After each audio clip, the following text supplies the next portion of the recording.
Now, let me know two things as we're getting started. Where are you signing in from? And is this your first Nookie presentation? Are you a Nookie virgin or are you an old hat? Ah, there we go. So, welcome to the Selfish Love Quick Start Workshop. So, this is the beginning of a brand new project, and I am geeked about it. The goal is to give you a foundation to creating selfish love for yourself. Whether you are currently in a relationship or you're hoping to build one from the ground up. This, though, is the first time I've ever taught this live. So I thank you so much for joining me. What I'll be doing is lots and lots of talking during this workshop, but this is not a sit it and get it lecture. This is an interactive project. So throughout this, I'll be asking questions and giving you time to really dig in and do some of this work. I have a 15-minute break planned about halfway through to replenish your water, pop into the loo, or get a snack. So I see a bunch of you are there in the chat. We got a bunch of old hats here. Not my first. Yay. Attended and read stuff previously from Ohio, Illinois, Texas, North Carolina, Gulf Coast. Yay, fantastic. And I see some of my locals here. Hello, locals. So, to start us off, here's my question for you. When you hear the phrase selfish love, what comes to mind? Does it sound positive? Does it sound negative? Maybe a little scary? Type this into the chat. Answer in the chat. If you have a pen and paper with you, write your answer down. So at the end of this workshop, you can also look back and see what you wrote and see if anything has changed about it, right? But don't worry. We're not saying that, selfish love is about being an asshole, right? It's about being authentically you. And that's the key.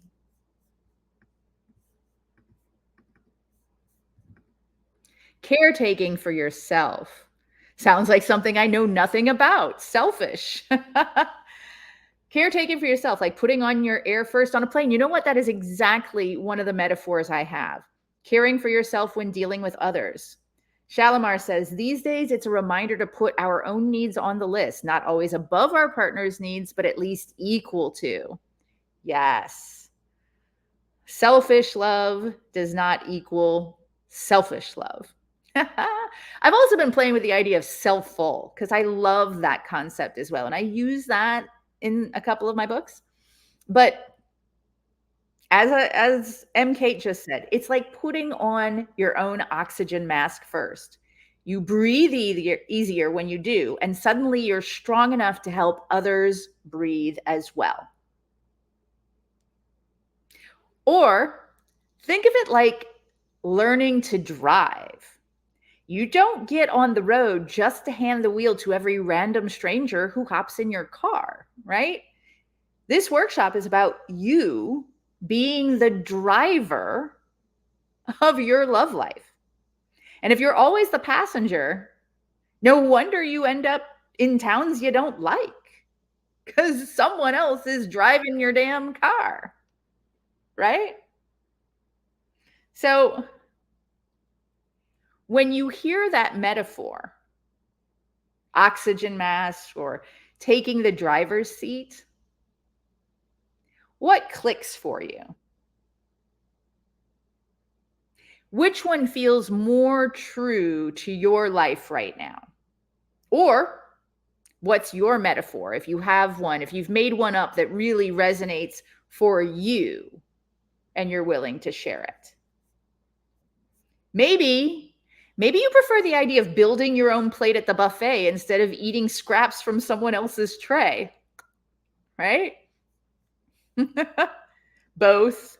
Driver's seat.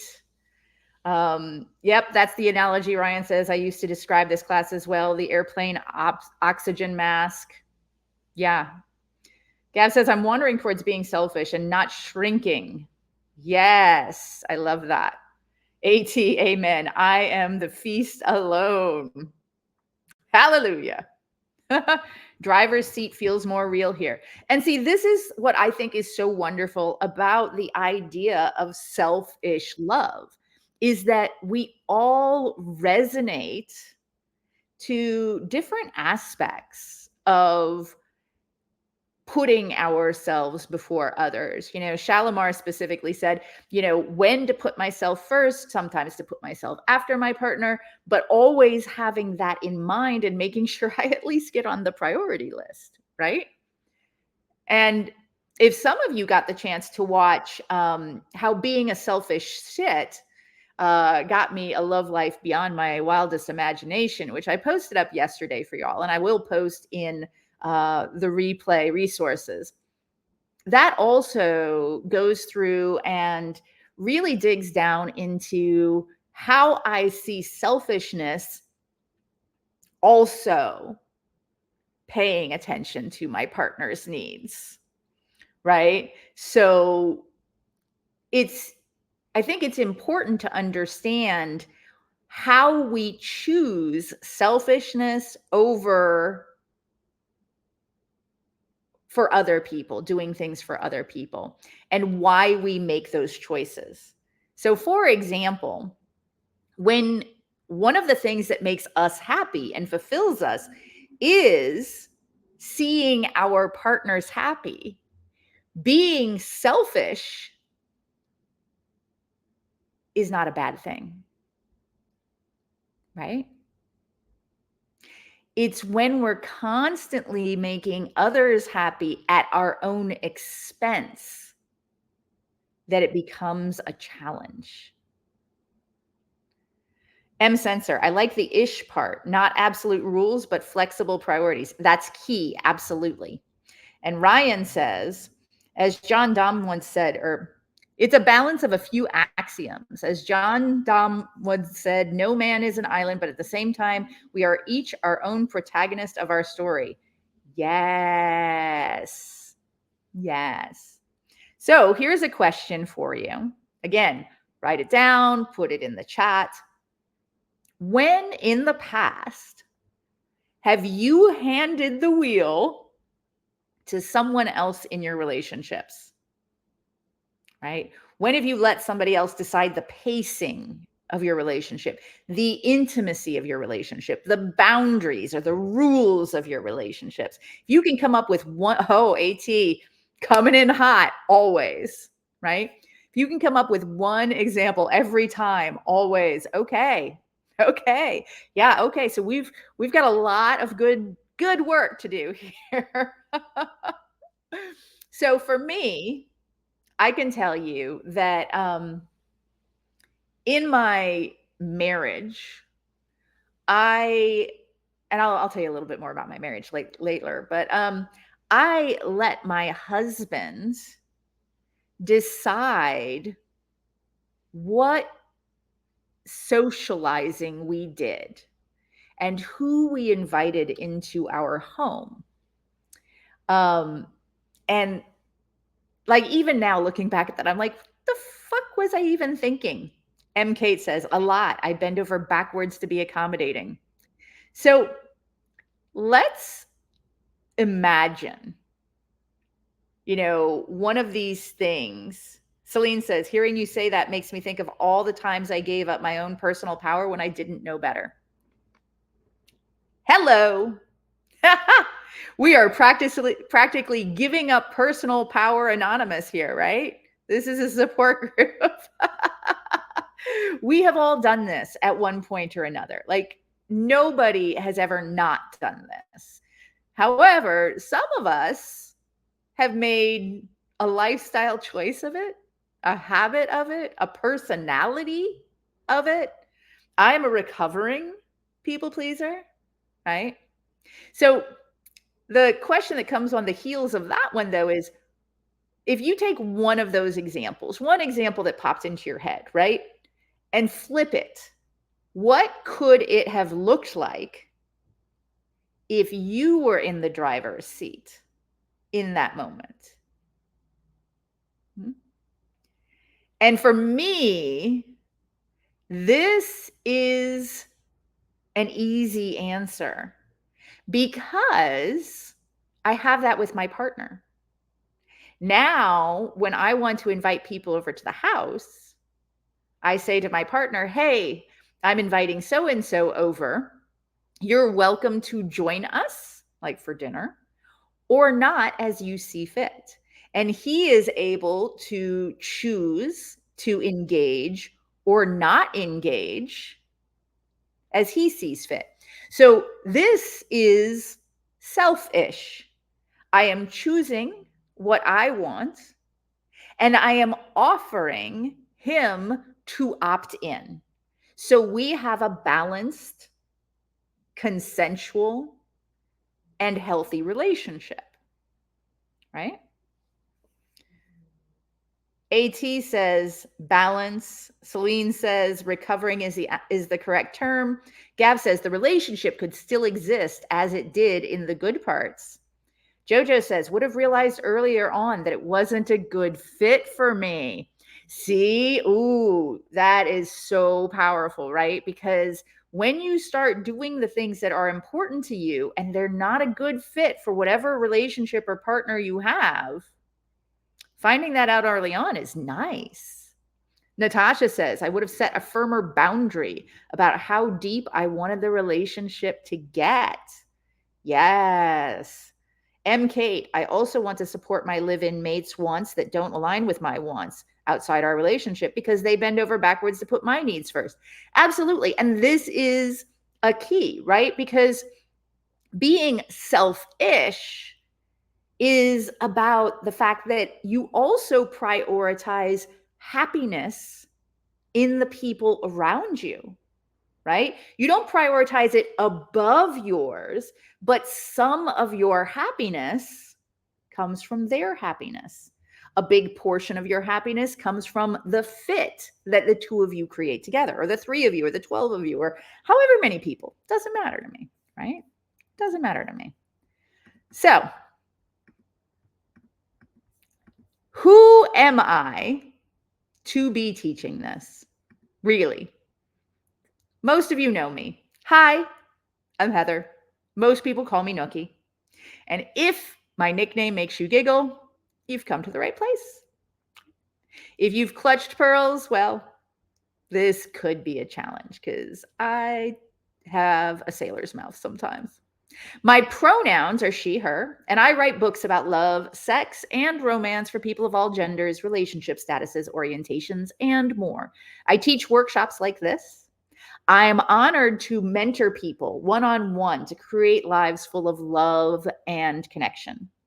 I am a big fan of wonderful people enjoying love, sex, and romance in happy and functional lives, whatever that might look like from human to human. And when it comes to selfish love, well, I've had my own rocky journey. So, some of you know that I was in an abusive marriage. I was emotionally abusive. It was not physically abusive, it was emotionally and mentally abusive. My partner, my husband, was an addict and he had some mental illness that caused deep challenges in how we related. And when I finally left that marriage for the second time and the final time, because he threatened me and himself with a shotgun, I came out of that saying, there has to be more, right? This can't be all there is. Like, there has to be more. And I decided to dig in to every resource I could find. That was the early days of the internet. I joined internet groups. I joined bulletin boards. I joined the pickup artist community. I joined adult chats. I joined FetLife the first year that it opened up. Like, I wanted to dig into everything. And now I'm in a thriving relationship. We just passed 12 years anniversary of the date we met. I am kinky, I'm non-monogamous, and I teach people like me and like you how to build love lives that actually fit who you are. Thank you, Andrea. So, here's a question for you. When you think about the teachers and mentors who have made the biggest impact on your life, what made them stand out to you? Share in the chat. What made the people who have had the biggest impact on your life stand out to you? Ooh, Gotta See NYC says compassion. I love that one. Yes. Compassion is one of my favorite terms, and it's a quality that I look for in everyone. That is beautiful. And the next question kind of comes into this. What are the top 3 qualities you would want in a mentor or guide? So, compassion is great. AT says respect of differences, honesty, humor, lived experience, authenticity as another flawed being. Yes, authenticity is another one of those words. Compassion, authenticity is another one of those words that I lean into and I use a lot. Curiosity, genuineness. School nurse taught me to fight for myself and stop apologizing for being alive. Living without apology, humility. I love these. I love these. So, teacher who assumed I was capable of exceeding the goals they set. There you go. And help me achieve that. Yeah. So, now you know exactly what I'm aiming to bring into this space today. Seriously, though, as we go through this workshop, please remember you don't have to impress me or anyone else in here. You don't have to pretend. I've seen it all. You just have to show up, and you've already done that, right? And do the work as we go along together, all of us, right? So, before we jump in, I'd like you to think about boundaries also as we go through this workshop. Now, we're not going to work on boundaries directly in this workshop much, but the whole concept of this is built on boundaries. And I'm sure y'all know how important they are, right? So on September 1st, I'm kicking off a cohort of my Take No Shit workshop. And Take No Shit is a complete step-by-step system to help you discover, set, and maintain healthy boundaries in every area of your life. Emotionally, intellectually, sexually, physically, time, materially. And the doors to that workshop open today in the studio. So you can start working through the pre-workshop resources to get yourself ready. Now, over the years, I've sold this workshop for everything from $47 to $497. So that's a range, right? But right now, the retail price is $497. But because it's my birthday month and you're here with me, you get to save $350. It's only $147 if you register before the end of August, which is wild, right? And you're not just getting the workshop, you're also getting 2 of my most powerful replays as bonuses. Covert contracts are ruining your relationships, and no regrets. And Andrea, I'm about to answer that question right now. So here's the even cooler part. You've got 2 ways to join. You can grab the workshop, standalone workshop for $147 today and be in on September 1st. Or you can become a 6-month or annual member of the studio. Now, the studio is where every replay from all of these workshops goes. It's where I am editing and updating the replays from the past 6 years of content that we've done. Over 500 hours of content, right? It's where we have community. It's where we have discussions, everything from non-monogamy to orgasms to building better boundaries to dating and more. That way, if you choose to join the studio, you get the Take No Shit workshop. You get the monthly workshops like this one that I teach, including all the replays and resources. Plus, you get more of our bigger program cohorts, like 30 Days to End People Pleasing, that is going to be starting in January, right? That's the best value if you want continuous growth instead of a one and done. So if you ask yourself, where do you want to be 6 months from now, right? Where you are, or do you want to be in a community that helps you stand strong in your boundaries, building relationships where you're respected, valued, and loved? If the answer is obvious, then so is the choice. I hope you will join us in the studio because it's going to be amazing. So, and you'll have plenty of time to look that over. Remember, we're gonna have a 15-minute pause in the middle of these things, and I'm just gonna keep moving forward because I am so excited about this workshop that we're doing right now. So let's talk a bit about some of the frustrations that you have sent me in through the surveys. Now, I sort of took the frustrations that you sent in and put them into 5 different categories, right? So frustration number 1, being nice just gets me used, drained, or ignored. And what you want instead is to feel valued and respected without feeling like you have to constantly work to prove your worth.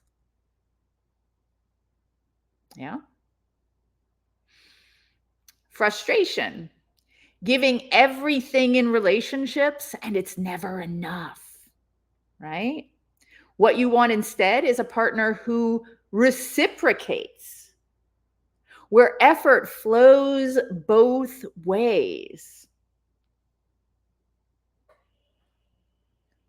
How about this frustration number 3? Feeling invisible or undesirable no matter how hard you try. And you want to feel attractive, desired, and wanted for who you really are. Celine says, people take kindness as weakness often because of flimsy boundaries, in my opinion. Yes, absolutely. We have talked about that quite a bit. One-sided care, AT says. Yes. Here's a frustration. I settle or hold on to people who aren't good for me because I'm scared of being alone. And what we want instead of that is the courage to walk away and attract somebody who actually fits. Right? M. Kate, feeling used or love bombed by folks, then ghosted. Yeah. And I've got a lot to say on that topic. Maybe not today, but I've got a lot to say on that topic. Frustration number 5, I don't know what the hell partners really want.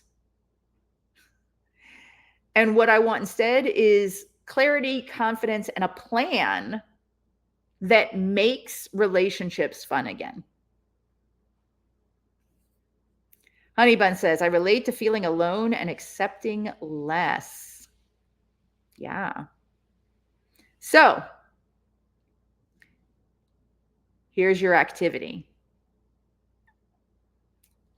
Draw a line down your page, or just imagine, it's fine.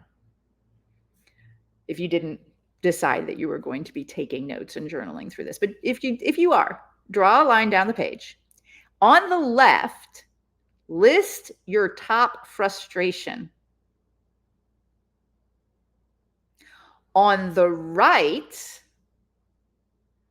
rewrite it into a clear want instead statement, or type into the chat.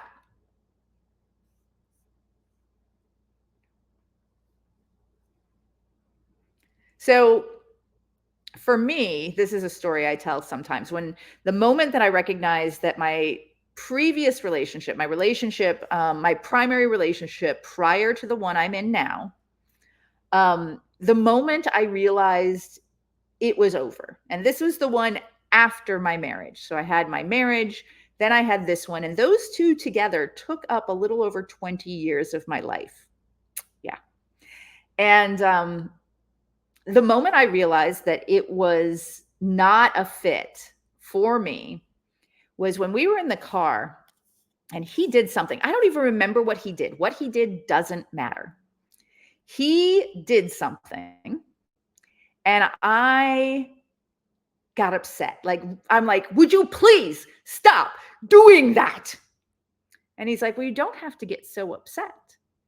And I said, I have told you over and over and over again how much that bothers me. And he said, well, I didn't know it was that important. And I realized that the catch-22 was, if I didn't yell, he didn't realize it was important. But if I yelled, I was overreacting, even if I had said it multiple times before. And that was a frustration for me. And then on the right side, for me, I would write, I want a partner who will listen to me without me having to yell or get angry. Right? This is how we would do this. And that's something that I brought into my current relationship. I told him very specifically, I want to be able to say to you, hey, babe, this thing bothers me. And have you say, well, shit, I don't want to bother you. Let's talk about ways to make that not happen again. Right?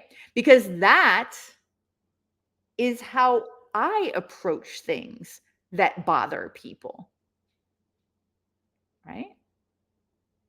One of the boundaries stories I like to tell is a couple years back when I was getting ready to go through 4 major surgeries in 9 months for BRCA1 genetic disorder. And we were getting ready for the first one. The first one was coming up in a couple of weeks, and we were in the car going to the movies, and I was going over some things that I had said. And I said to my partner, hey, this, that, and the other thing. And, for my convalescence. And he says, ooh, I don't like that word. Like, what word? Convalescence? And he says, yeah, it sounds like old people and dying.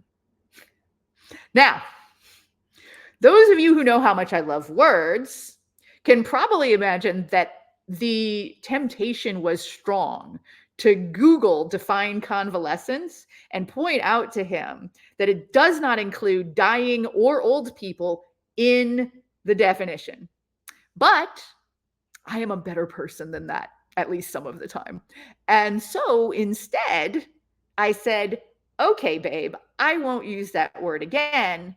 What would you prefer? Would you prefer something like recovery? And he said, yes, recovery sounds so much better. And that was that, right? Because did I think it was a big deal? Well, no, not for me, obviously. But I didn't want him thinking of dying and old people every time I talked about my surgeries, right? He didn't have to yell. He didn't have to get upset. I just heard him and responded. Now, the funny thing is, the ironic thing is that now he hears the word convalescence more than he's probably ever heard it in his life because he hears me when I tell these stories. But it's not in respect to my surgeries or my recovery, right? So it doesn't bother him. But I just find that a fun little story to tell. So Natasha says, frustration, a partner that avoids conflict and honest communication. Ooh, yes. Want, a partner that will communicate honestly and endure conflict, even if it scares them. Love that. Yes. And that's one of the things I talk about in my book, Fight Less, Love More, is the idea that when you have two people together, there will always, always be conflict, right? Always. The conflict does not have to become a fight.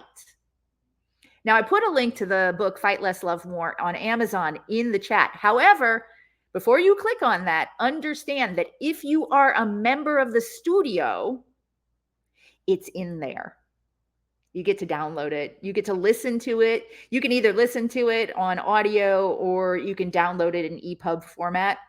But if you're in the studio and you also have Kindle Unlimited and are willing to use your Kindle Unlimited to read it as well and then review it, that would do wonderful things for me. So just letting you know that is available. Ryan, the boy unwittingly triggering a Streisand effect domino. AT, covert narcissist presenting as avoidant or too busy. Yeah. And again, that goes along with what I believe M. Kate was saying about love bombing and then ghosting. I have big thoughts on that and how that relates to boundaries. And that's one of the reasons that I really, truly believe that boundaries are the key to not only saving ourselves, but our relationships and everything else. Yeah. Natasha, I'm scared of conflict too, but it is necessary. I believe in doing things afraid. It's a growth mindset. And Natasha, you know, what's interesting is I used to hate conflict. I used to be terrified of it.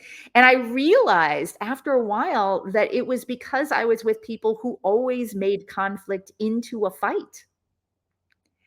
And once I was with people who didn't default to fighting when it came to conflict, I actually learned to love conflict and to be able to sit with conflict and bring it up regularly without succumbing to the fight, no matter if they do or not, you know? And so that has become a part of everyday life for me. Gotta see NYC. Frustration, having people misrepresent themselves to me or seeing what I hope to see. Oh, yes, rather than what's right there. Desire, finding those who tell the truth about themselves, value honesty, or have the confidence and capability to manifest my needs on my own. I love that. And that's another one that, given the opportunity, I do believe that something like start with no dating, which again, that's in the studio, but also I can give you a link to, and if you have Kindle Unlimited, you can read it free or part of your Kindle Unlimited on Amazon. And the neat thing about Start With No is I don't only recommend it to people who need to learn to stand up more for themselves in relationships, but also then, and this is something that I think goes along with you, Gotta See NYC, is to watch for other people doing the same thing. Like one of the things that was really important to me when I and my partner met, and I told him this, was that I needed him to be able to say no to me. I needed him to be able to disagree with me. I needed him to be able to stand up to me because I have a very strong personality.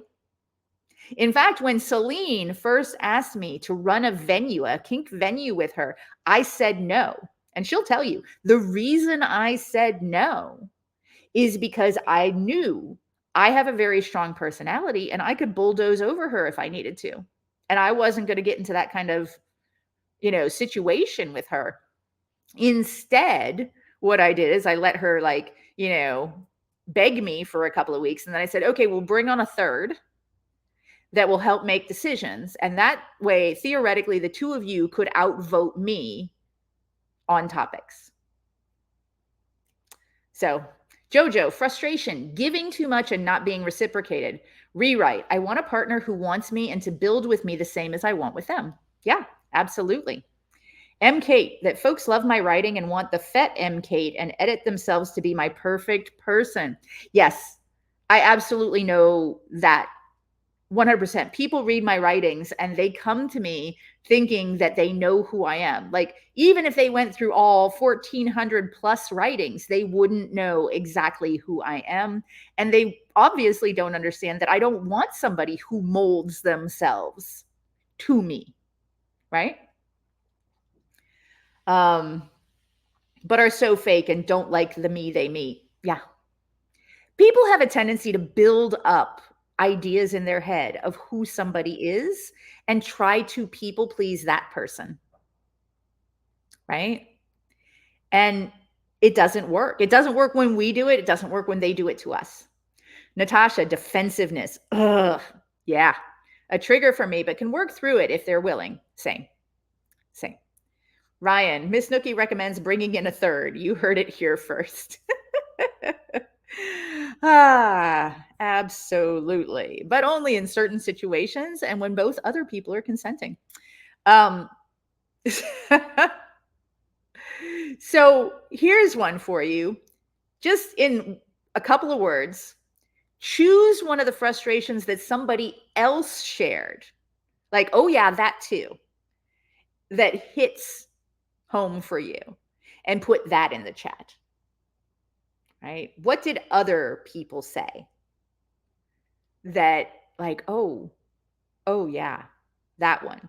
For me, the people who try to mold themselves to who they think I want them to be without me asking, without me even doing anything, that drives me insane. Yeah. And if they do too much of it, it ruins any shot they have. If I think they're doing just a little bit of it, we have that conversation. And I think that that's an important conversation to have.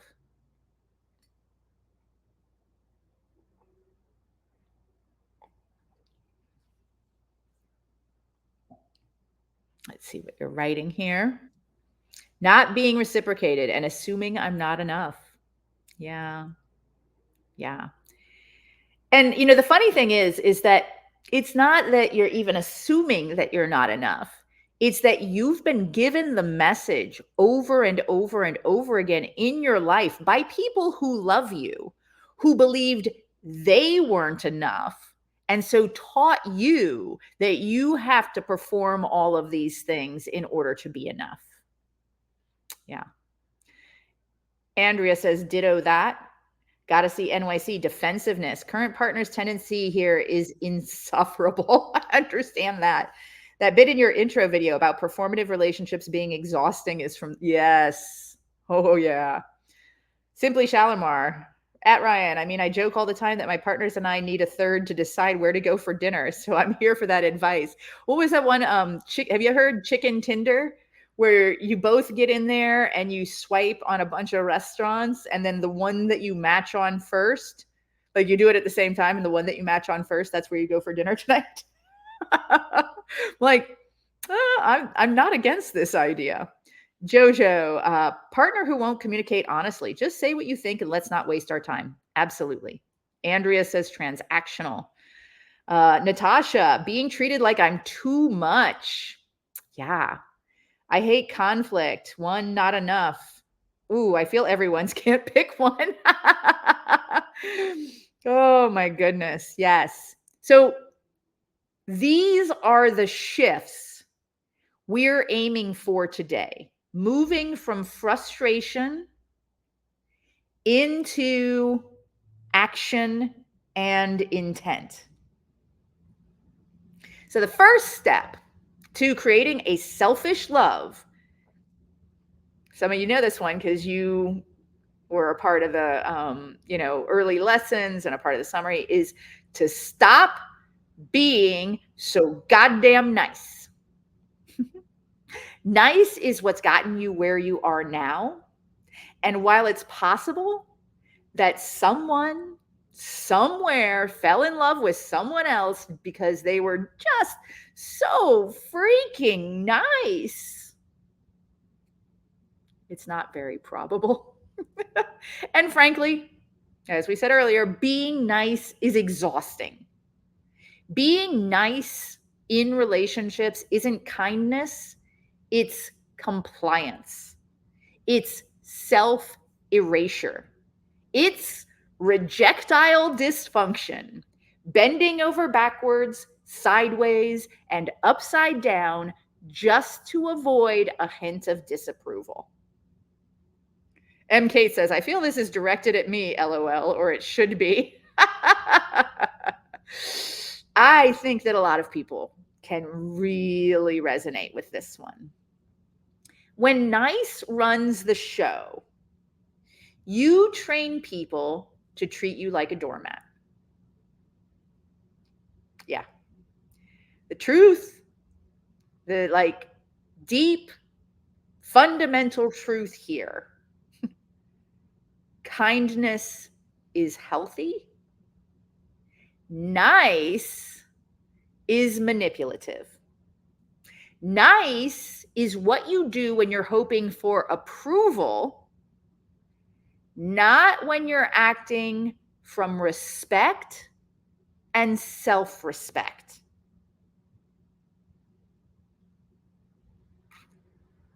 Anyone else feeling slapped around a little bit by that? Yeah. Yeah, we got some claps going on. Yeah. The shift that we want to see is from nice. Gav says, I weaponize my people pleasing. Fun fact, everyone does. People pleasing is a weapon. It is manipulation. And the sooner that we realize this, the faster we can do this shift from nice to selfish, self-full, self-first, self-respecting. The moment is you can stop auditioning for sainthood. Literally nobody is giving out medals for most tolerant doormat 2025. Right?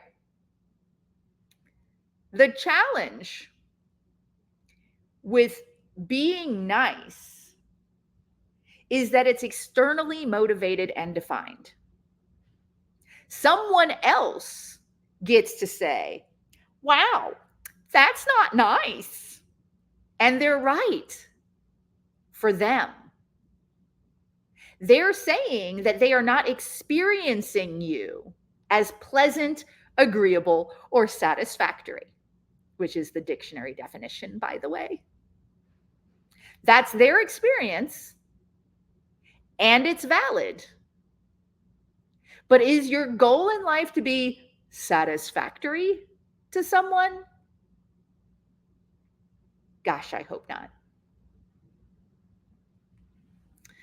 M. Kate says, I had to pause and digest that in one of your books. Yeah. This past 2 weeks, not a lot of folks understand my personality change. Ooh. So let's also talk about, in Take No Shit, we will specifically talk about the extremes that we tend to swing between, especially when we realize we might have been too nice over here, we might get a little too harsh or brittle over here, and how to find that strong, healthy medium. Gotta see NYC said, when people stop pleasing, people are not pleased. Ding. We have a winner. And all that being nice you do, that's just contorting yourself into others' viewpoints. It's putting yourself in a behavioral box from which you can't escape or deviate, because then you're not nice, right? MK says, no, I am not pleasing you, but that is not me being not nice. I stole this from somewhere. Ooh, I like that though. You didn't steal it from me, but I like it. Or maybe you did steal it from me. I've said things like that. I can never remember. Gav says, the rewards are not worth being nice. Personal experience. Absolutely. So here's the question. Here's the workshop for this topic. Where in your life have you been too nice and it backfired? Ryan says, Heather, I'm fascinated by the phrase being nice as a personality trains people to treat you like a doormat concept. I think there is merit to broadening that out to what qualities would one want to embody to help train others how to treat them in healthier, more welcome fashion? Oh, we're working on that. Yeah. We're working on that a bit here in this workshop, and a lot in Take No Shit. Like a metric fuck ton in Take No Shit. AT says, financially supporting. Yeah. MK says, with new potential partners, new friendships. Yeah. Yeah. Because when we are being nice, we're not only, teaching people to treat us like a doormat, we're also teaching people to love somebody who doesn't really exist, right? We're not letting them love us. We're introducing them to loving nice Nookie, which is only there some of the time, or is exhausting, or the veneer rubs off. Jojo says, I've let partners who disrespect me and my time talk me into giving them second, third, and fourth chances. Oh yes, that is very nice of you. Yeah, absolutely. And we want to, right? We want to give people second chances, because what we do is we give people second chances for habitual crap behavior because we want second chances for a mistake. Think about that, right? We hope that if we do something in error, that people will forgive us. So we forgive them for doing things on purpose. Andrea says that resonated. Natasha says, I repressed my own feelings and thoughts my whole life, but it made me sick. When I was honest, the relationship crumbled. Yeah. Because nice is a lie. Being nice and fitting yourself into that box means, as Natasha said, repressing your true feelings and needs, being someone you're not to maintain the peace or to make people like you. When you say, I'm fine, when you're not, or that you want to do an activity that you don't, or that you're okay with that awful nickname and you hate it with the passion of 1,000 suns, it's a lie. It's dishonest. It's manipulative. Does that sting a bit? Honestly, I hope so. Because recognizing that part of you who is willing to lie and to mask and to manipulate people into liking or loving you is the first step to recovery and a selfish love life. Natasha says, nice is an ugly lie and self-abandonment. Yeah. M. Kate says, I've gotten second chances, so I give them, but now it shouldn't be a default. It shouldn't be a default. Yeah. Celine says, it's not easy to unlearn nice until we've learned all the emotions we tie up in the nice box. Yeah. But don't get me wrong here. I want to be very clear about this. I am not saying you meant to lie or that you meant to manipulate, at least not consciously.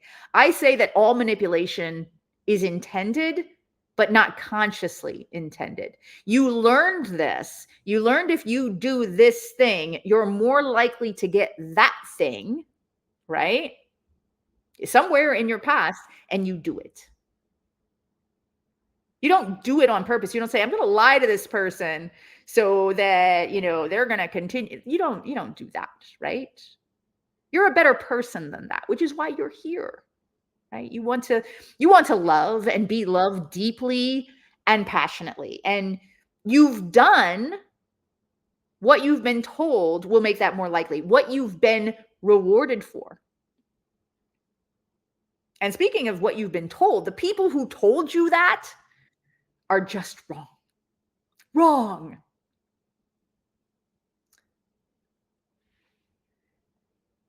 MK, it's often survival mode. You're right. Absolutely. Natasha says it's totally unconscious for me. Now I'm more aware. Yes, absolutely. And that's the thing, right? You don't know what you don't know.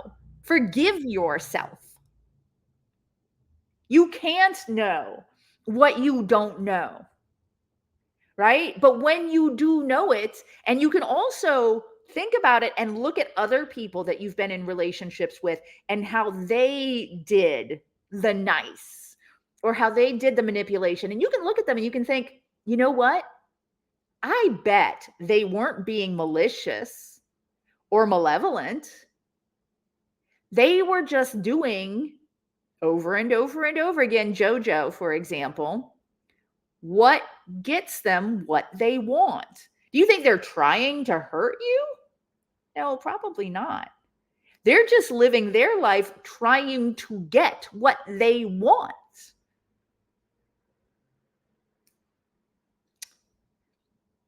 So then sometimes people say, so I'm not supposed to be nice, and I'm not supposed to be a meanie poopy pants. So what am I supposed to be? Huh? Answer that for me, Miss High and Mighty Nookie. Gav, yes, coming in fast with the answer. Yourself. Yourself. Self. Noun. A person's essential being that distinguishes them from others, especially considered as the object of introspection or reflective action.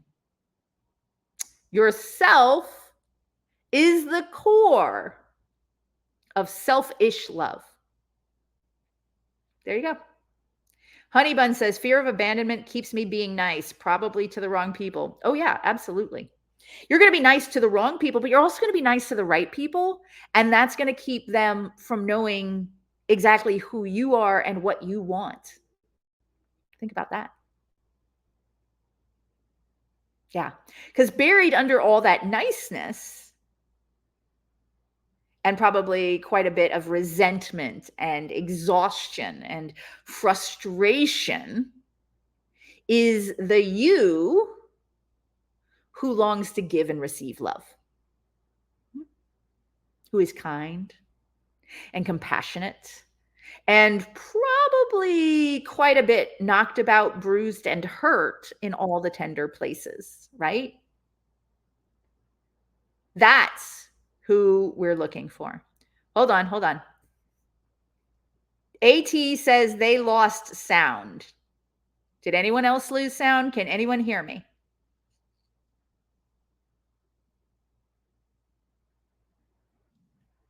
Okay, Honeyman can hear me.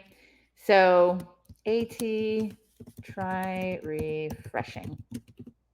Okay, excellent. Just want to make sure. Just want to make sure.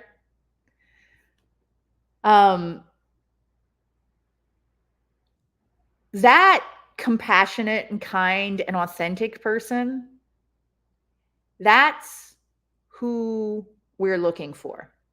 That's the self we're going to stand up tall, right? We're going to dust off. We're going to give you a bit of a spit polish, and we're going to share that self with the world, right? Ryan says, this conversation is interesting to me, coming from the perspective of someone who often is joining various communities and event spaces as a solo male, where there can be a bit of a stigmatization of this. Is this person going to be a creep speculation? And ruminating about the difference between performative niceness versus wanting to comport himself well and make a good impression. Yeah, I have a lot to say on that. I don't think I can say it all right now, but I do have a lot to say on that. Goddessy NYC, I am bruised to fuck from my current relationship. Actually, last two with versions of basically the same guy. Okay, yeah. So that's a pattern, right? A lot of us have a pattern of dating the same person in different clothing, or the same person with different hairstyles, right? The people who make us feel X, Y, and Z are often the people who bring along those patterns, because it's the patterns that we recognize. Like, we think, oh, that person didn't work out because of X, Y, and Z. This person reminds me of the good parts of that person, without realizing that a lot of that is the same pattern. Yeah. So here's a question. Write down one way you're being too nice in a current relationship. You might be always texting first, always saying yes to favors. And when I say relationship, I mean family, friends, lovers, partners, whatever. Maybe you're constantly apologizing for things that aren't your fault, right? Natasha says, I thought my last partner was self-aware. He was, but he wasn't interested in growing. Ooh. See, one of the things I love about, I think it was you, Natasha, or it was Goddessy NYC, or both of you, that mentioned compassion in a mentor. And I love the word compassion, because a lot of people, instead of using the word compassion, they use empathy. The challenge with empathy is what you just stated, Natasha. They might be able to know what you're feeling and just not care, right? Whereas there are a lot of people who have neurospiciness that aren't super empathetic, but have compassion. So when you explain how you're feeling, they do care. They care very much. And I think that that is a critical point to have in your toolbox, right? Is that, yeah, they might be super self-aware, but if that self-awareness doesn't lead to them being a better fit for you, doesn't matter, right? AT, future faking. Ooh, yeah. Gav says, I was doing too much to support a relationship I wasn't part of because I cared about one of the members. Oh, wow. Yeah, I can understand that. Yep. Natasha says, future faking. That's what he did. I was like, what just happened? Oof. Kate, my kink partners have a lot of the same issues. Most of them come from physically abused and mental abusive situations. So I tend to be more relaxed at the beginning. It often ends in disaster. Again, there's a balance between I can be relaxed with you and I can give you the chance to change and grow if you want to, but you have to meet me halfway, right? I give, you give. It can't be me giving chance after chance after chance after chance after chance after chance after ad nauseum, right? They, as Goddessy NYC, they have to want to, right? They have to want to be and do better and not simply use it as an excuse to continue with habitual behaviors. Right? So once you've got that one way that you're always being too nice, rewrite it selfishly. So for example, I always apologize for texting after 10 p.m., right? Or here's one for me. I always apologize for forgetting to get back to somebody for too long, right? Whereas the selfish, that I used to do that. I don't do that anymore. The selfish rewrite is I text when I'm available, not just physically next to my phone, but emotionally and attentionally available. And I don't need to apologize for having a life. Right? So take a minute to rewrite your own where you are too nice. So doing too much to support a relationship I wasn't a part of might be rewritten as when people ask me to support them in a relationship, I set boundaries about how much time and effort I'm willing to give. Right? Or financially, I have partners who are able to support themselves. And if I want to take them someplace or do something with them that they cannot afford, I make that decision. Right? There are ways to turn these around from I'm being too nice into a boundary statement, which is essentially what it is. You could also call it a selfish love statement. It's a boundary statement. Right?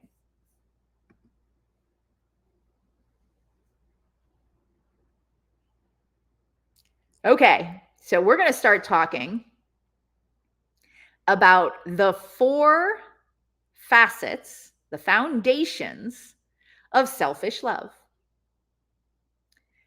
Through the past 17 years or so of my own personal selfish love journey, and with over 5,000 interviews under my belt, I've noticed patterns in the challenges people have faced in their relationships. And I found that some people are quite good at parts of relationshiping and not so good or even big sucky at other parts, right? Some folks are spectacular at these parts, but can't for the life of them get one critical piece right. And over the years, I began to group these ideas in my mind without realizing it until a few years ago when they came together for me as the 4 key aspects of a healthy and lasting relationship. Are you bangable? Are you likable? Are you lovable?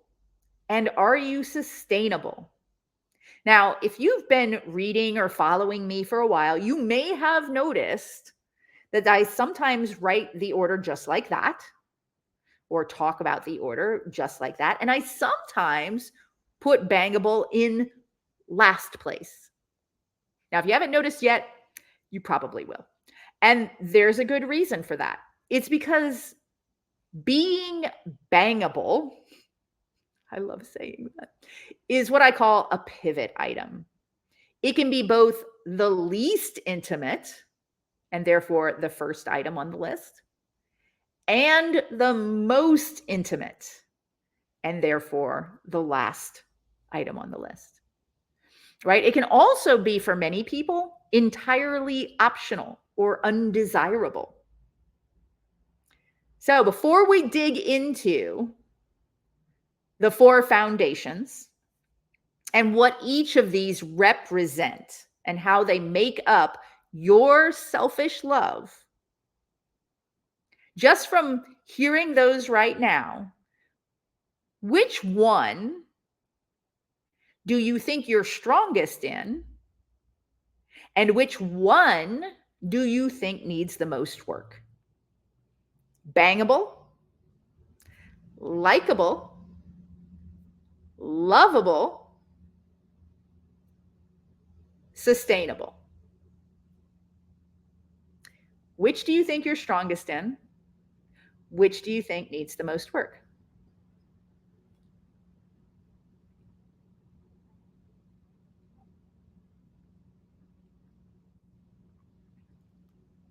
M. Kate says, I will now expect partners to put in what they expect from me, reciprocal. I work on myself. I expect you to also. Financially, I expect not to be an ATM. I'm also not a fetish dispenser.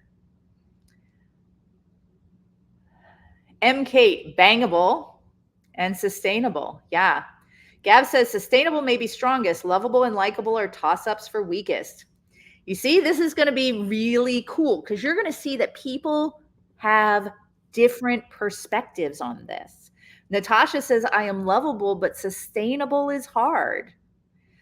Shalimar says, likable, but that's also my worst because recovering people pleaser. Ooh, you're taking the dagger to your own chest and twisting it, right?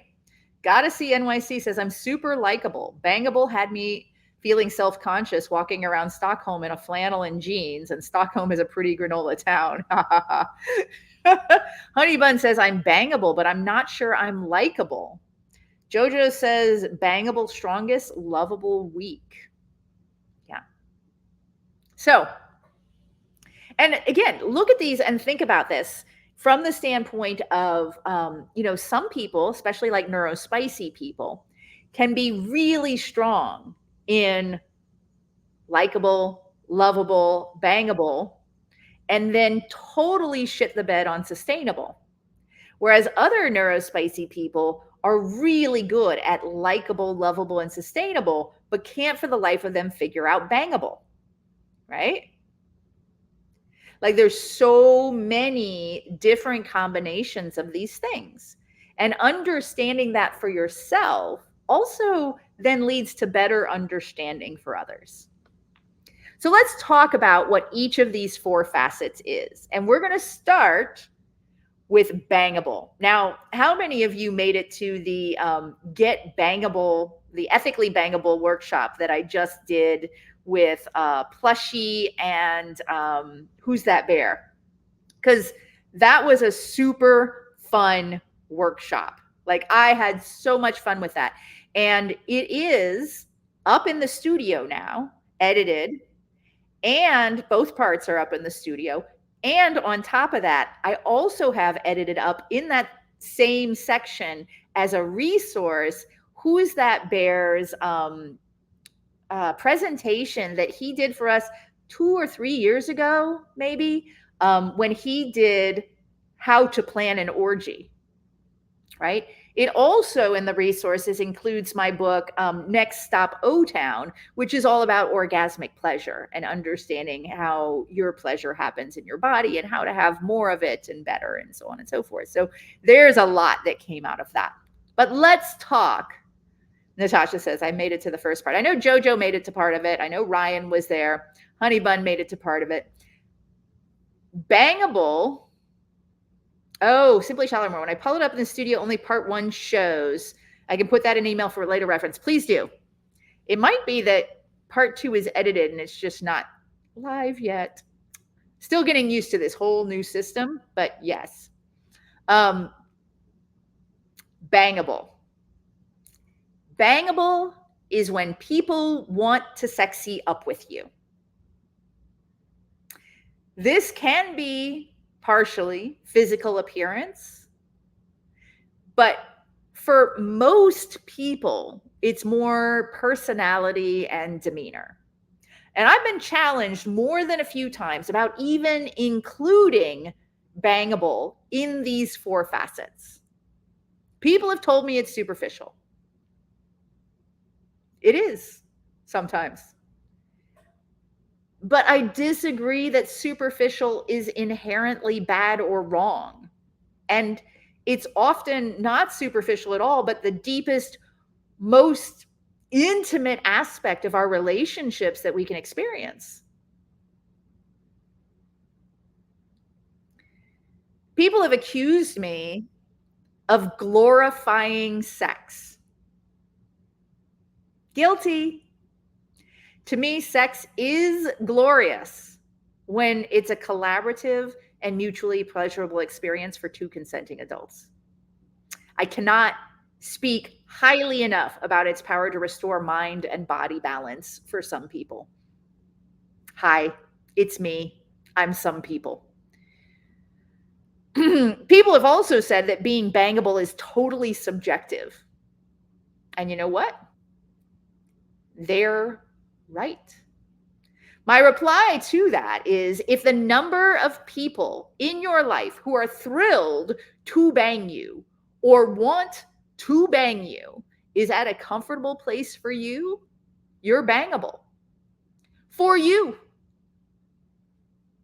And that's what matters. In other words, that number of people could be 1, or it could be 1,256. I don't care. I'm not here to run your life. That wouldn't be selfish. That would be nookie-ish. And the world has enough nookie. So the question I have for you is, when do you feel most bangable? What's one thing that makes you feel sexy or bangable, even if nobody else is around? Gotta see NYC says, glorify the shit out of sex. Yeah. M. Kate says, shouldn't sex be glorious? I think so. Absolutely. Shalimar says, superficial is 100% what catches my eye. That's the key to bangable and starting likable. But it doesn't fuel the sustainable unless there is substance. Yes. Yeah. So what are the things that make you feel the most bangable? You know what? And this is a small thing, but one of the things that makes me feel the most bangable is taking a bath and exfoliating my whole body, and then getting out of the bath and using a whipped shea butter and feeling how like soft and silky my skin feels for like the next 24 hours is beyond. Like that always makes me feel sexy as fuck, right? And that's something I do, for me. Nobody else needs to be around for that to happen. It's all about me, right? So what are the things that make you feel most bangable? Shalimar, the full body exfoliate, shave as desired, add lotion is one of the top 5 sexy moments. Yeah. Good eyeliner and a good bra once dressed also help. Love it. For me, it's lipstick. Always lipstick, almost always lipstick or lip color of some sort. That's big. Red. I wear a lot of red lipstick when I can. But yeah, good lipstick is always nice.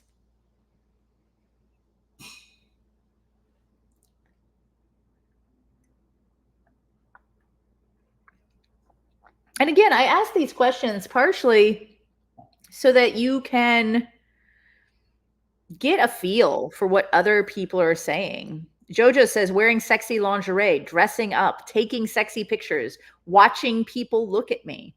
M. Kate says, if I am tired, I'm not bangable. Baths rock. Being massaged, being groomed, or me doing for myself. Yes, being massaged or just like sitting and having my feet rubbed with lotion or somebody brushing my hair. That's nice. Those take other people, so that's why I didn't bring them up, but those are also 100% valid. Natasha, when I'm at peace with myself and loving myself, I feel confident and sexy as fuck. Yeah. Ryan says doing a workout or going on a long hike followed by a hot shower to tend to the skin and muscles. Yes.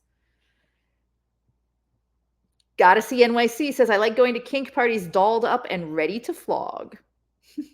Yeah. Celine says when I feel balanced. Now, when we're talking about bangable, I want to make sure that we don't forget the aces. There are people who don't experience the desire to bang.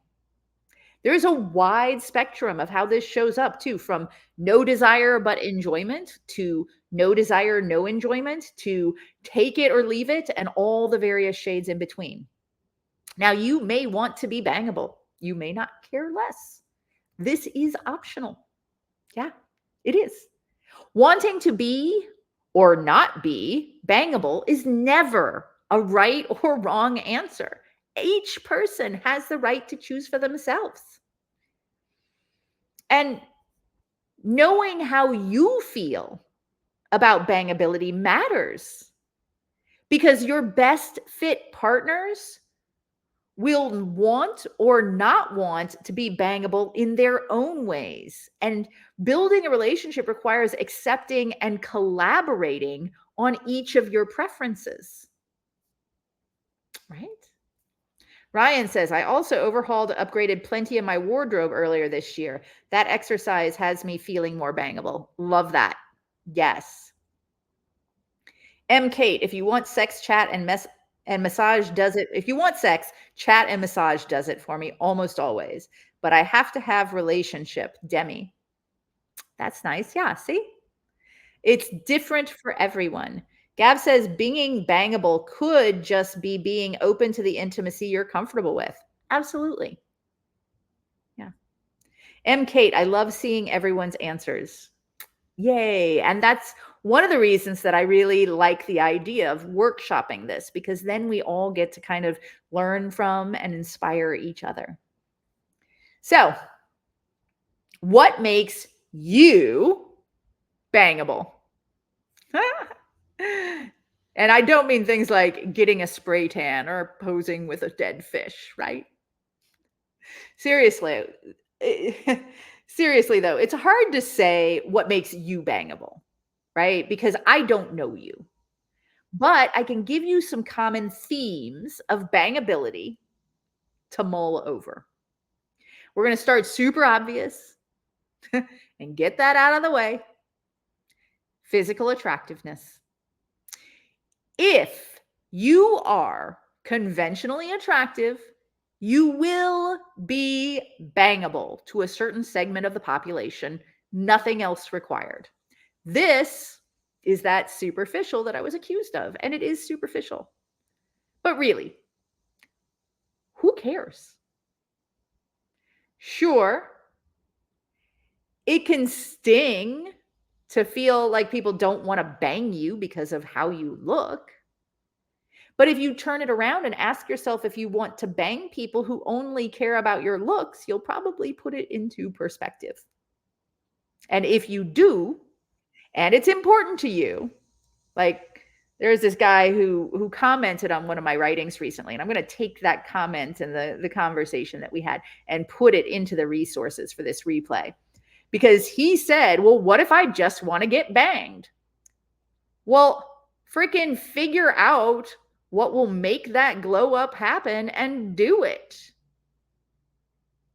Right? Like, if you know that dudes with washboard abs and, like facial fuzz or whatever get banged, do it.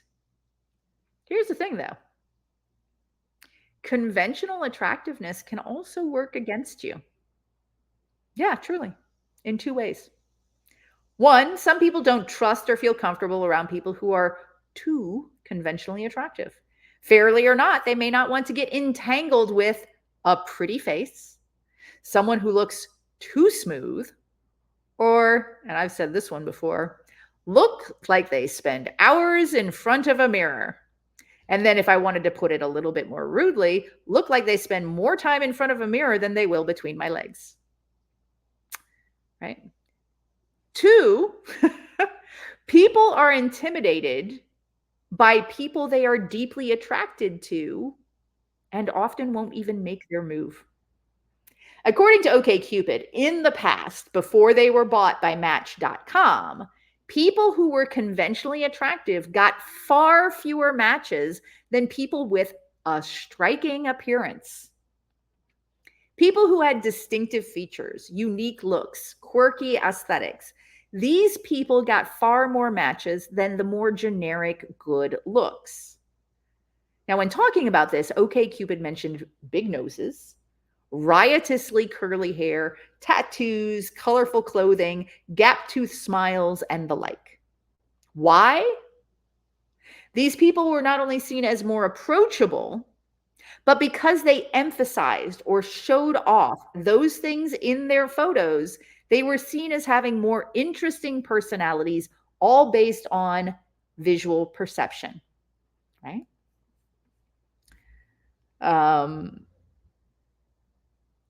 Ryan says, this just in, Michelle Pfeiffer is ethereally bangable and in fact has been for the past 40 years. Yes. M. Kate says, open to lots of kinks, want sex, open to lots of looks. I find most people cute. I'm told I look good, but not my biggest issue for me. Natasha, Brad Pitt, no thank you. Clive Owen, yes, please. Yeah, there's a whole thing going around on social media where people are like, girls are calling Ryan Gosling, mid. And it's like, Ryan Gosling's not my type, but I don't walk around calling him mid. That's what dudes who are putting women down on the internet use, right? Like, I don't need to call somebody mid. I'll just be like, not my type. Objectively, beautiful person, can look at him and say, yes, I understand. And not my type, right? Ryan says, fortunately, other than some occasions of intermittent, well-turned phrases, I can't remember being accused of being too smooth. Fair. Gab says, I'm a nose person, LOL. My partner also loves noses and riotously curly hair and all sorts of things that make people unique individuals. Okay. Chemistry. You cannot beat chemistry. You also can't fake it. And no one knows exactly what it is. Could be hormonal. Science says that we kiss in order to swap genetic information, and that a lackluster kiss is saying that not only will you lose out in the bedroom, but your potential children will not get the right genetic variety for peak survival. Whatever chemistry is, though, it matters. And it can bring people together in spite of looks or personality. And it can drive people apart who are otherwise perfect on paper. Everything else is personality, personality, personality. And for most people, physical attractiveness plus chemistry still need to meet the personality check. Physical attraction and chemistry come first because they are necessary for most people, although they often grow out of personality, or at least grow with personality. But personality, for the vast majority of people, does the heavy lifting. Some people want to feel sure that sex with you will be amazing before they do it. What makes that feeling happen will be different for different people. But generally speaking, saying, I'm going to give you the best sex you've ever had, or going into minute detail of your technique, is not going to do it. Like, no. Lots of people are going to want to feel emotionally and physically safe with you. They want to see if you are compassionate. There's that word again. Kind and honor boundaries and practice consent before they hop into bed with you. And how long that takes varies from person to person, varies from situation to situation. Could be 10 minutes, could be 10 months. Many people only want to bang someone they care about, which means you need to be both likable and or lovable in order to be bangable. And in many cases, bangability is as much about confidence and playfulness as looks. So, jot down 3 things you could do this week to feel more bangable. Here's a couple of examples. Take a steamy selfie just for yourself. Buy underwear that makes you grin. Do a 5-minute dance break. Upgrade your grooming regime. Share one in the chat that you're willing to commit to.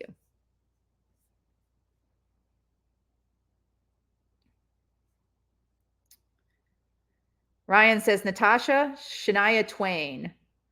Brad Pitt, don't impress them much. Yep, true. M. Kate, I was a model. Good looks makes me pause and not the good way often. Yeah.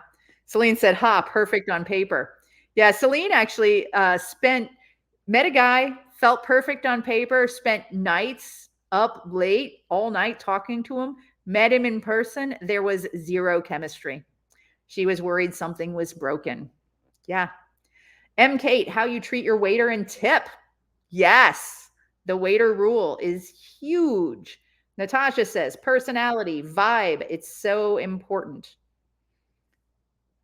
Natasha says, my ex makes people feel safe, desirable, appreciated, even when it's casual sex or at an orgy. Yes, exactly.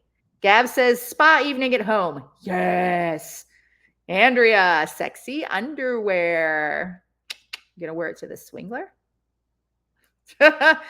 Natasha says, get topped in the dungeon. Love that. M. Kate, I posted my husband's junk at being called a male. Felt so good.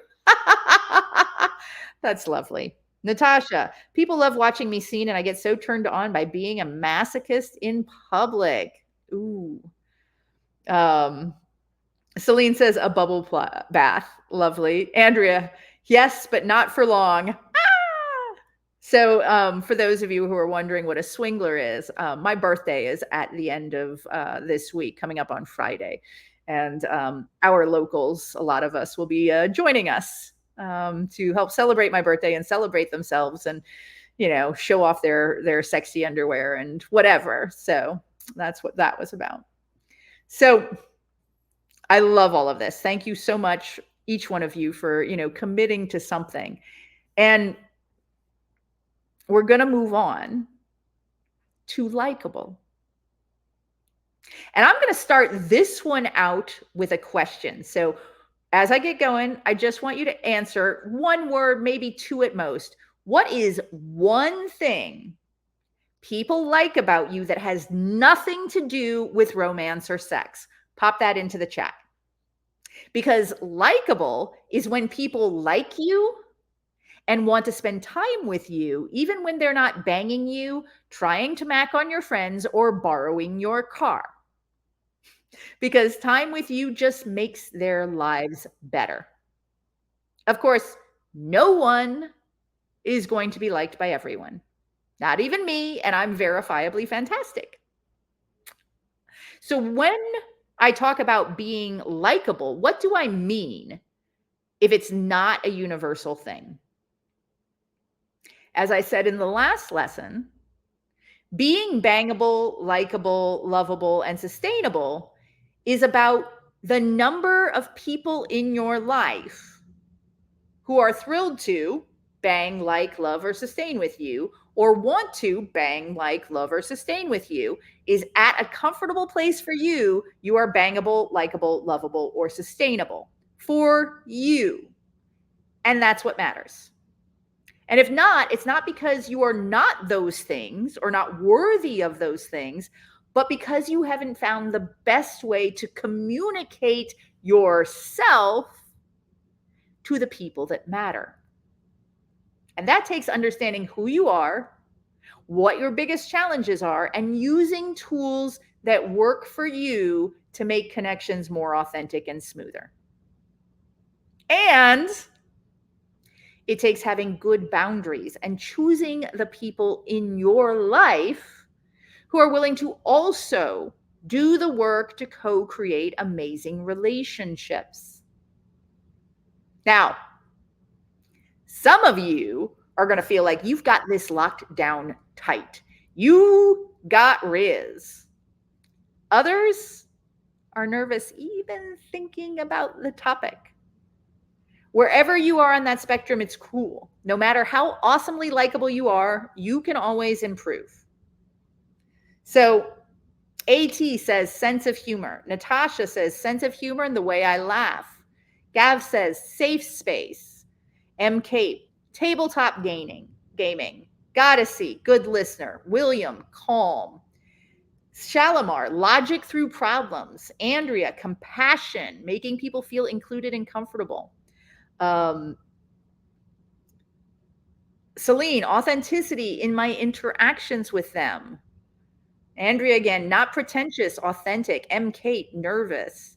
Kind and authentic from Jojo. Thoughtfulness from Honeybun. Ooh, and I see Mecca. Hello, dear. Glad you could make it. Mwah. So let's look at the top 7 qualities that make a person likable. We're going to start with number 7. Positivity and optimism.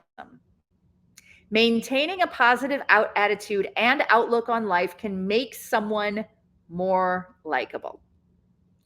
Optimistic individuals tend to uplift others and spread positivity. But this is number 7, the bottom of the list, because while optimism is good, it really only matters when it's combined with other likable traits. Otherwise, it seems like positive puffery. Humility is number 6. Humble individuals are seen as likable because they don't boast or seek attention for their achievements. Compassion. Likable individuals understand and share the feelings of others. They listen actively and validate others' emotions and offer support when needed. Number 4, sense of humor. Likable individuals have a good sense of humor and can find humor in everyday situations. They know how to laugh at themselves and make others laugh as well. Now, Ryan just said, interesting concept, optimism or positivity as a dependent variable. All 4 of those I just said, optimism, positivity, right? Humility, compassion, and a sense of humor, all 4 of those are dependent variables, and all of them depend on the next 3 being present. Reliability and trustworthiness, number 3. Likable people are dependable and follow through on their commitments. Others can count on them to keep their word and take responsibility for their actions. Number 2, kindness. Likable people are considerate, compassionate, and show genuine concern for others' well-being. They go out of their way to help others and make them feel valued. They are friendly, welcoming, and do their best to make others feel comfortable to be themselves in their presence. Mecca said, thinking of others to make a welcoming environment. Yes, and that is perfectly Mecca right there, kindness.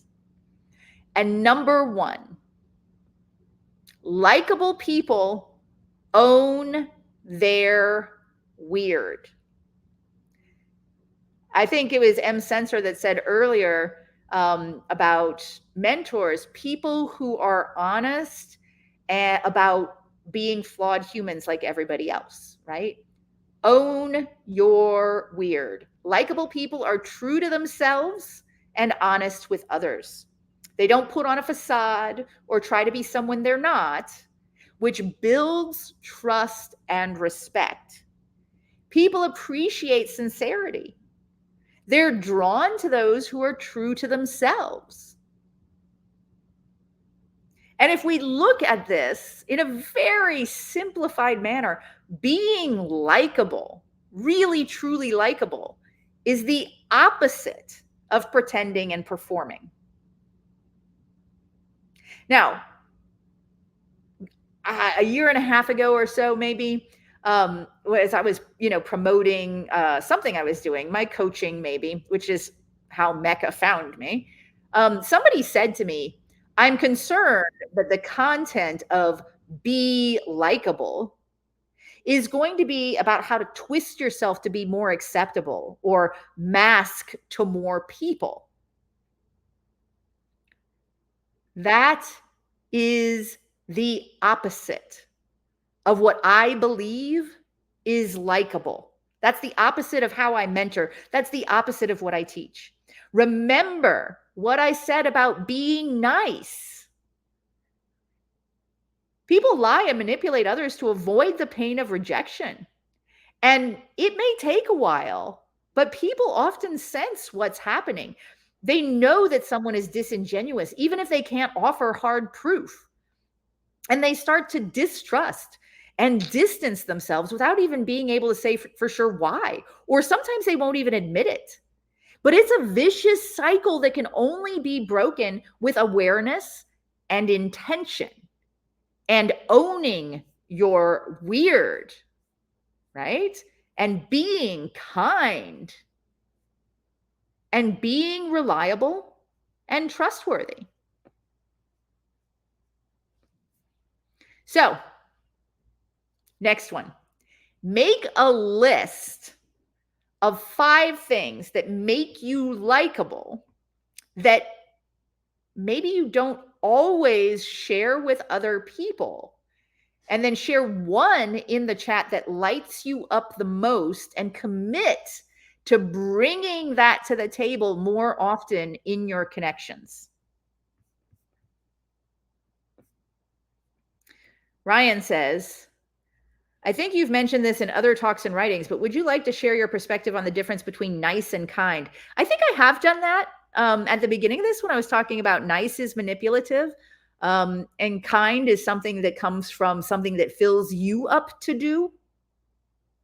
But maybe I didn't make it that clear. So thanks for asking.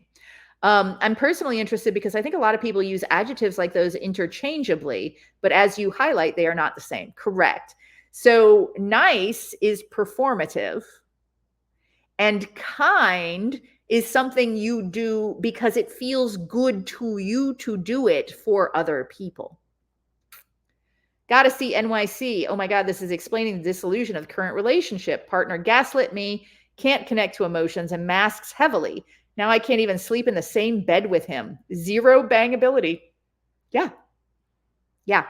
Fun fact, a lot of people, when they are feeling emotionally harmed by somebody, actually experience touch differently. Like literally in your brain, the touch fires differently depending on whether or not you have recent positive experiences with them or recent negative experiences with them. Fun fact. M. Kate, wonder if I use nice and kind interchangeably, beginning to see the difference. And I think that, it's important to understand that other people will often use them interchangeably. But when we talk about like, oh, you're such a nice person, when you say that, do you really mean they are a kind person? Because I think most people have a tendency, it may not be those exact 2 words, but they have a tendency to have 2 different pieces of language they use for those 2 different experiences of people, right? Ryan, I think you touched on those differences in passing, but I appreciate you underlining them for us. I appreciate you asking the question because, yeah. So again, one thing that you don't often bring up, maybe you even hide it in your relationships, your friendships, whatever, that maybe makes you a little bit weird. You can own your weird and that lights you up, right? So, Natasha, it's make a list of 5 things that make you likable that you often like don't focus on in building relationships, but things that your best fit person will like about you. So for me, I've always been a very serious person. I'm a Virgo and I am very, very into systems and order and all of this. And my marriage, part of the emotional abuse that I suffered in my marriage is that if I did not live up to being perfectly serious and perfectly elegant or laughing at just the right things, my ex-husband made it very clear that he thought I was socially defective. Um, and so for me, one of the things that makes me super likable is I'm silly some of the time. And my silliness is not perfect silliness. It's kind of dorky, nerdy, weird silliness. It's wearing, little dinosaur toy earrings. It's liking Weird Al. It's singing off key silly songs just because somebody, said a word or a series of words that perfectly matches lyrics, right? Um and my best fit person will enjoy that about me, right? In fact, the only person I've ever met who sings lyrics randomly more than I do and also off key and also often forgets the actual words or doesn't know the actual words and just sort of fills them in with, random words or words that like kind of sound like it is my partner. Like it's hilarious. But prior to meeting him, that was something I had at one point put on a list and said, I need somebody who at least accepts this about me. They don't have to celebrate it, but accepts it about me and doesn't think it makes me less of a good partner to be this way. Right. Whereas before, because serious is my natural default, and I had been called on being silly and how awful that was, I sometimes hid it. Right? Yeah. Okay. So let's see. Kate says that's true for me on touch. William says same thing, sometimes wonderful, sometimes painful. Jojo says since getting into the kink lifestyle communities a year or two ago, I feel like I show up as my real, mostly unfiltered, authentic self a lot more, and that's what lights me up. Yeah, when you did that hula hoop, man, you had us all just like falling a little bit in love with you. That was delightful. Mecca, I had my kindness called out in a good way this morning. It felt good to have people acknowledge my actual kindness. I do get the difference between the two words, but I unintentionally use them interchangeably at times. I must work on that. Yeah. Andrea said, because of, not in spite of. Yes. I feel like we should all be accepted for who we are, not in spite of who we are, right?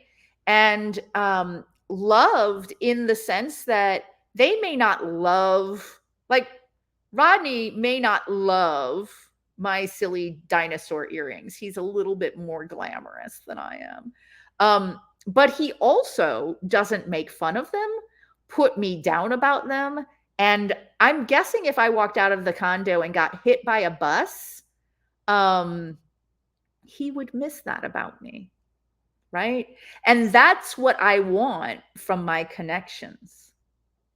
M. Kate, I am protective and laid back. Makes it easier to be likable, but easier to become a doormat. Add being neurodivergent and nonconformist. Yes, socially disastrous. Okay. Excellent. Excellent. So likability is what makes people want to keep coming back for more.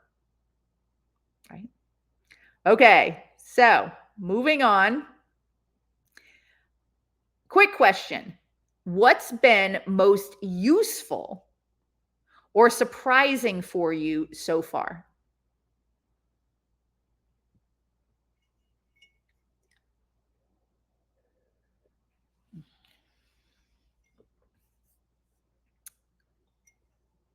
And I'm going to take a few minutes to wet my whistle.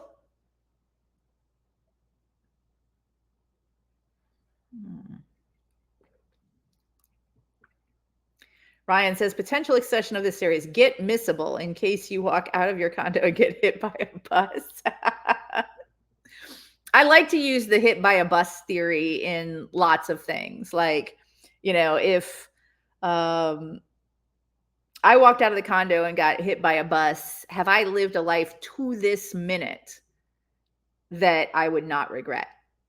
Right? Like things like that. I like to use that. Or if I got hit by a bus tomorrow, is, this person, ready to, live their life or, whatever it is.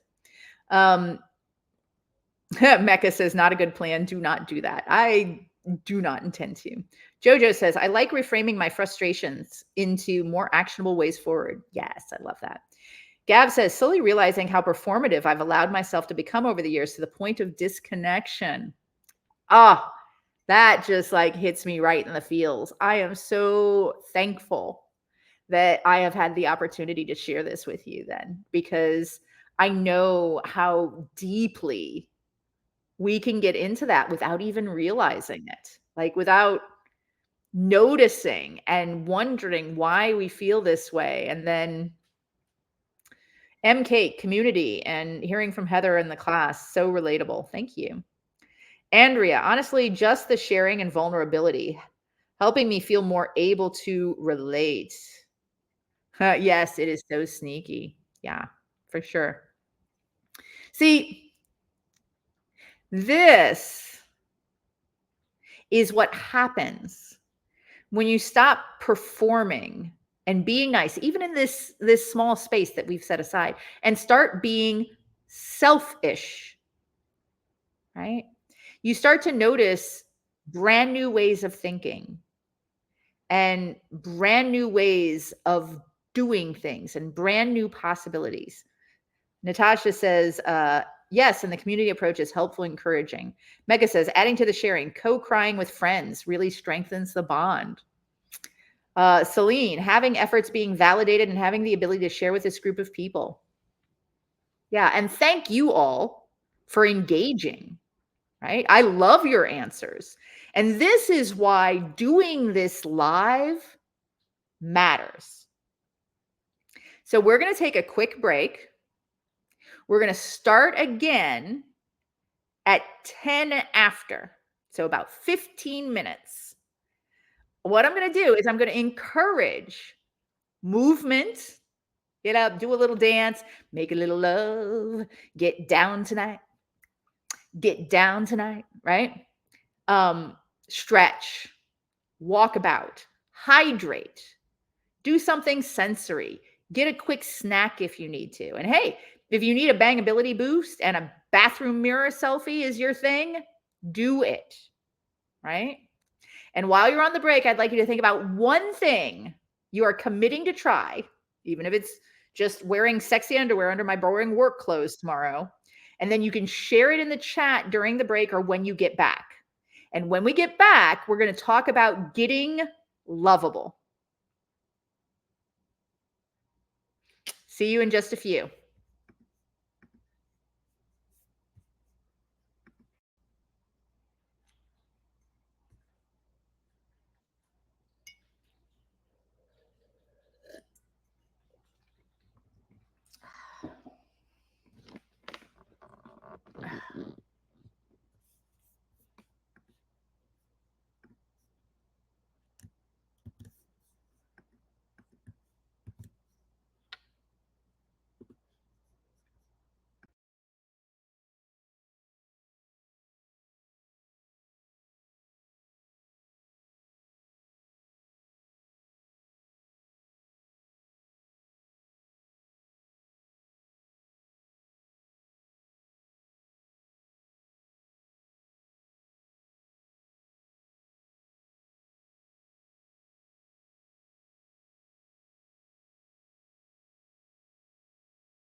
There we go. I was just saying that the real star of the show decided to show up. Mm-mm-mm.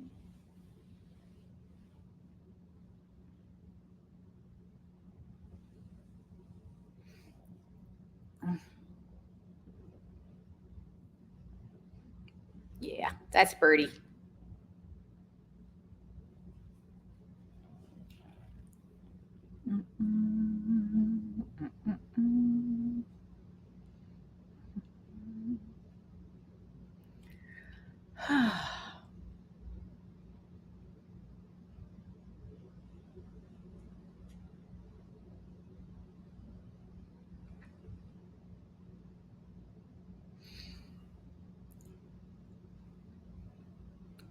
T minus 8 minutes and counting.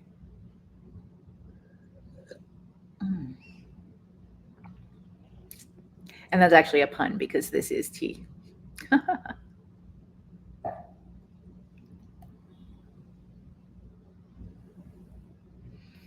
Hmm.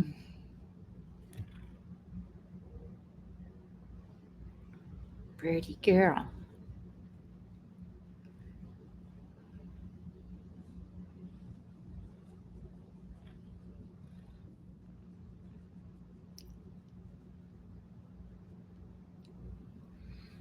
Mm-hmm.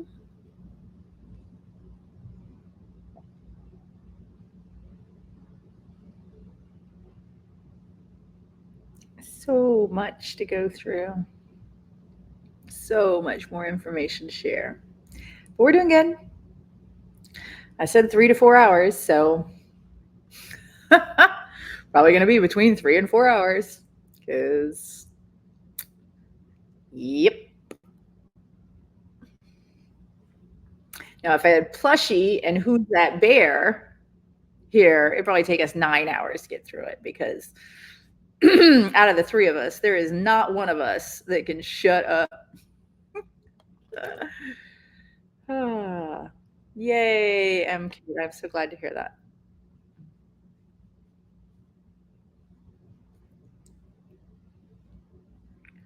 Yeah, birds. Yeah, birds.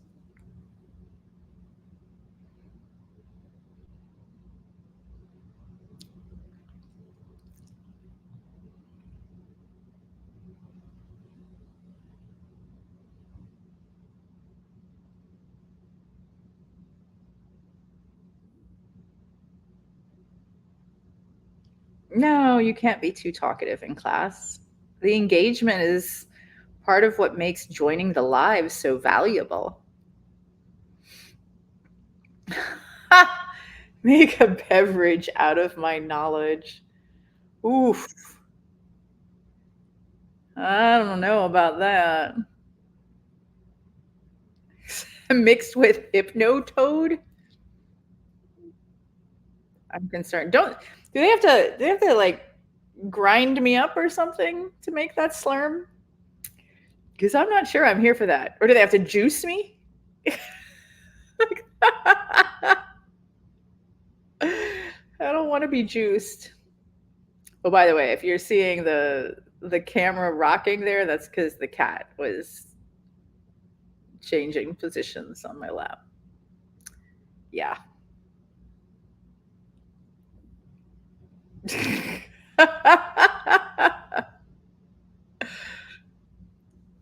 I mean, it does, I'm sure it doesn't help that I've seen Futurama. I like Futurama, but I didn't really pay attention to most of Futurama.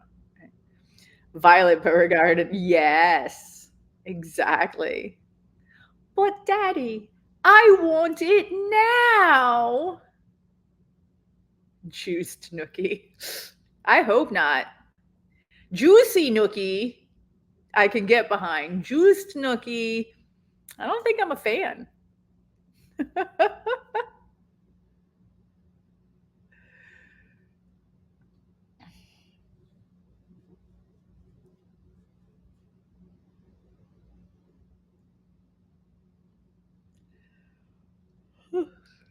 Pardon me. I would normally cover my mouth, but the cat has my hand, so more like Wonka.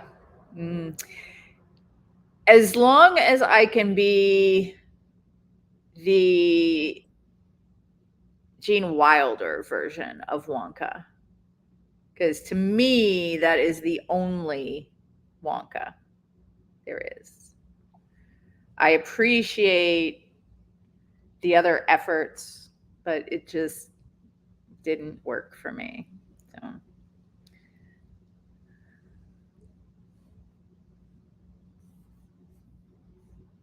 Gene Wilder, yes, swoon.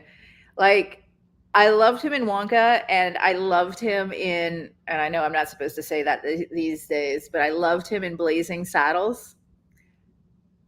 I mean, Blazing Saddles to me was just a genius of a movie. I know it would absolutely horrify so many people, despite the fact that it was done specifically with intention to battle against racism. It's still got a lot in it that I know is challenging, which is why I'm officially saying this like off the record. This will be edited out of the final copy. But yes, yeah.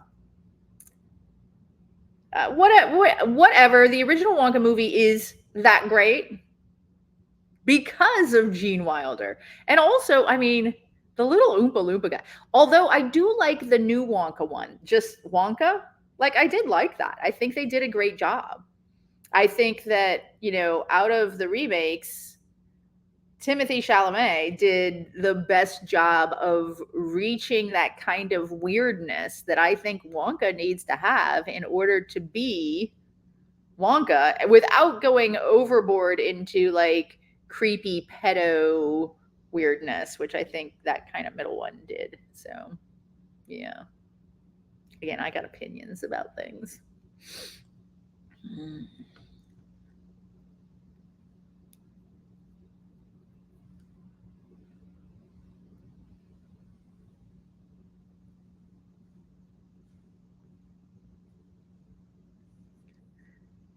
Okay, we got one more minute.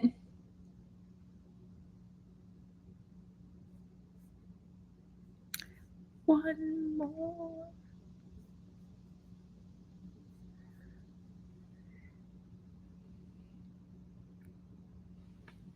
As soon as that clock rolls over, I'm going to start.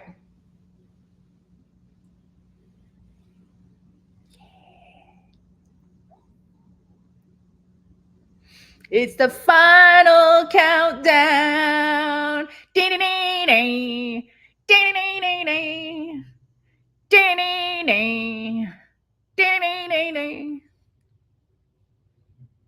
I do some head banging, but I got the wrong earrings on for that.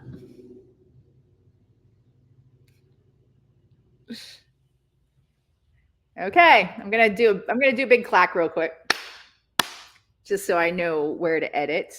It'll help me get through. Okay.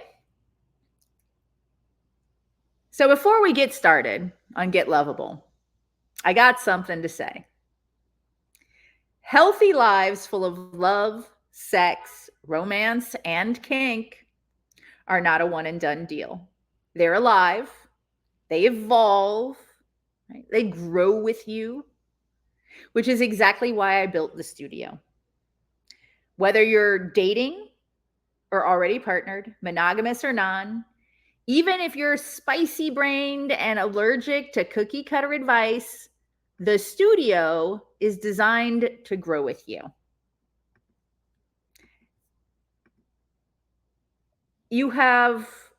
In the studio, you'll have ongoing workshops, a massive library of replays, live Q&As, and a community like us that actually gets you.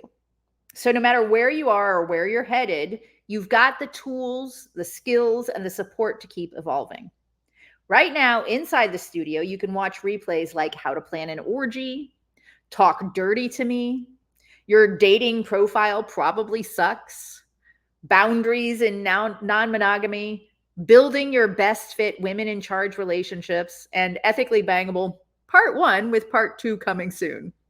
And there's more coming soon, like No Regrets, The Art of Confident Dominance. It's Not Cheating 5-day challenge. No O, no mo, and Reject Me, Baby. And because it's my birthday month, you can join us for $17 a month, $52 for 6 months, $87 for a year, or $152 for a year, and you get to invite a friend or a partner for free. So I'd love to have you join me. You don't have to go do that now. Of course, you're going to get the links. I'm going to send them out to you. You're never going to be like, oh gosh, Heather told me that thing and then she didn't let me know how to get it. I will let you know how to get it for sure. And we've got some people in the studio that are in here right now. And as this grows, we're going to add more, we're going to do more. It's amazing. It's amazing. Honey Bun, I'm excited to dig in, but also nervous of the inevitable growing pains. Also, my therapist is really excited I'm doing this. Yay! Right? I know that a couple people put in their commitments. I'd like to do that. Gav says, my commitment for the week is continuing the important conversation I've started with myself prior to the workshop and moving forward because I'm terrified of failing myself again. I love that. Honey Bun had said, my commitment for the week, get back to my hot girl walks and get some new sexy undies. I love that. That's fantastic. Okay, let's get lovable. Lovable is when people want to have relationships with you. They want to start something bigger and put in the effort to launch it. But how is lovable different than likable? That's a good question. Because for me, the two are very blurred at the edges where they run into each other, like Dairy Queen swirl that starts melting in July, right? So when I talk about love versus friendship, I tend to think in terms of pair bonding. Pair bonding of an animal or person form a close relationship through courtship and sexual activity with one other animal or person. Courtship and sexual activity. We've already noted that some people aren't really into sexual activity for various reasons that are totally valid. So let's lean into courtship. Courting is a somewhat old-fashioned notion, right? But I'd very much like to bring this back into style. Seriously, let's woo and court and tempt and seduce and flirt and charm each other into relationships, ill-advised or not. Because we don't really do that as a culture right now. Right now, we talk a lot about dating, which to me really just covers the entire range of people choosing to spend intentional time with each other for companionship, activities, sex, and romance. For some, sure, it's also a path to love and commitment, but for others, it's not at all. It's simply an enjoyable pastime. Courtship, though, courtship is when two people decide to consciously get to know each other with the idea of forming an intimate relationship. So what makes that decision happen and what creates love? Well, if you believe the thousands of pessimistic articles online written about the state of love today by people who are failing at it, nothing, right? It's hopeless. But I digress. First, it's important to note that not everyone will love you. Just like not everyone will like you, and just like you will not like or love everyone. Let me repeat that. You will not love everyone. Sometimes, no matter how much you may want it, it's just not there. And that has almost nothing to do with you and everything to do with chemistry, hormones, the beliefs and needs of the other person, and et cetera, et cetera, et cetera. But we can say that lovability has some common factors from person to person. And courtship most often flourishes with these factors. M. Kate says, my commitment for the week is to continue to be okay with rejection from folks who are not right for me or me for them and vice versa. Yep. Natasha, hate dating idea, prefer idea of courtship. Yeah. So let's talk about this. Similarity. Sharing similar belief systems, values, and ethics. Now, some people say that opposites attract, and that is sometimes true-ish. The different and forbidden often lure us, but actual opposites don't attract generally, they repel. For example, someone who holds opposite religious beliefs than you, or the other, the other political belief. Someone who believes the opposite of something you hold dear and identify with will not often find their way into your heart. But generally speaking, we do want differences in our quirks and our interests and in our lives because it's the differences that create passion and interest and excitement. Now, similarity includes imperfection. Perfection is a myth, and our flaws and peccadillos are part of what make us unique and therefore lovable. And since we are often so deeply aware of our own flaws, we are more attracted to people with flaws as well who own their weird, right? Not the ones that try to hide their flaws, but the ones who are honest and open about them because they are more relatable and lovable for them. So, quick question. What is one imperfection you've hidden in past relationships because you thought it would make you unlovable? M. Kate says, I may be more cut out for courtship, but may start looking at the safer sex kink matches. Yeah, there you go. Gav, as an aromantic, I'm going to start courting my friends. Yes, absolutely. 100%. But what is one imperfection you've hidden in past relationships because you thought it would make you unlovable?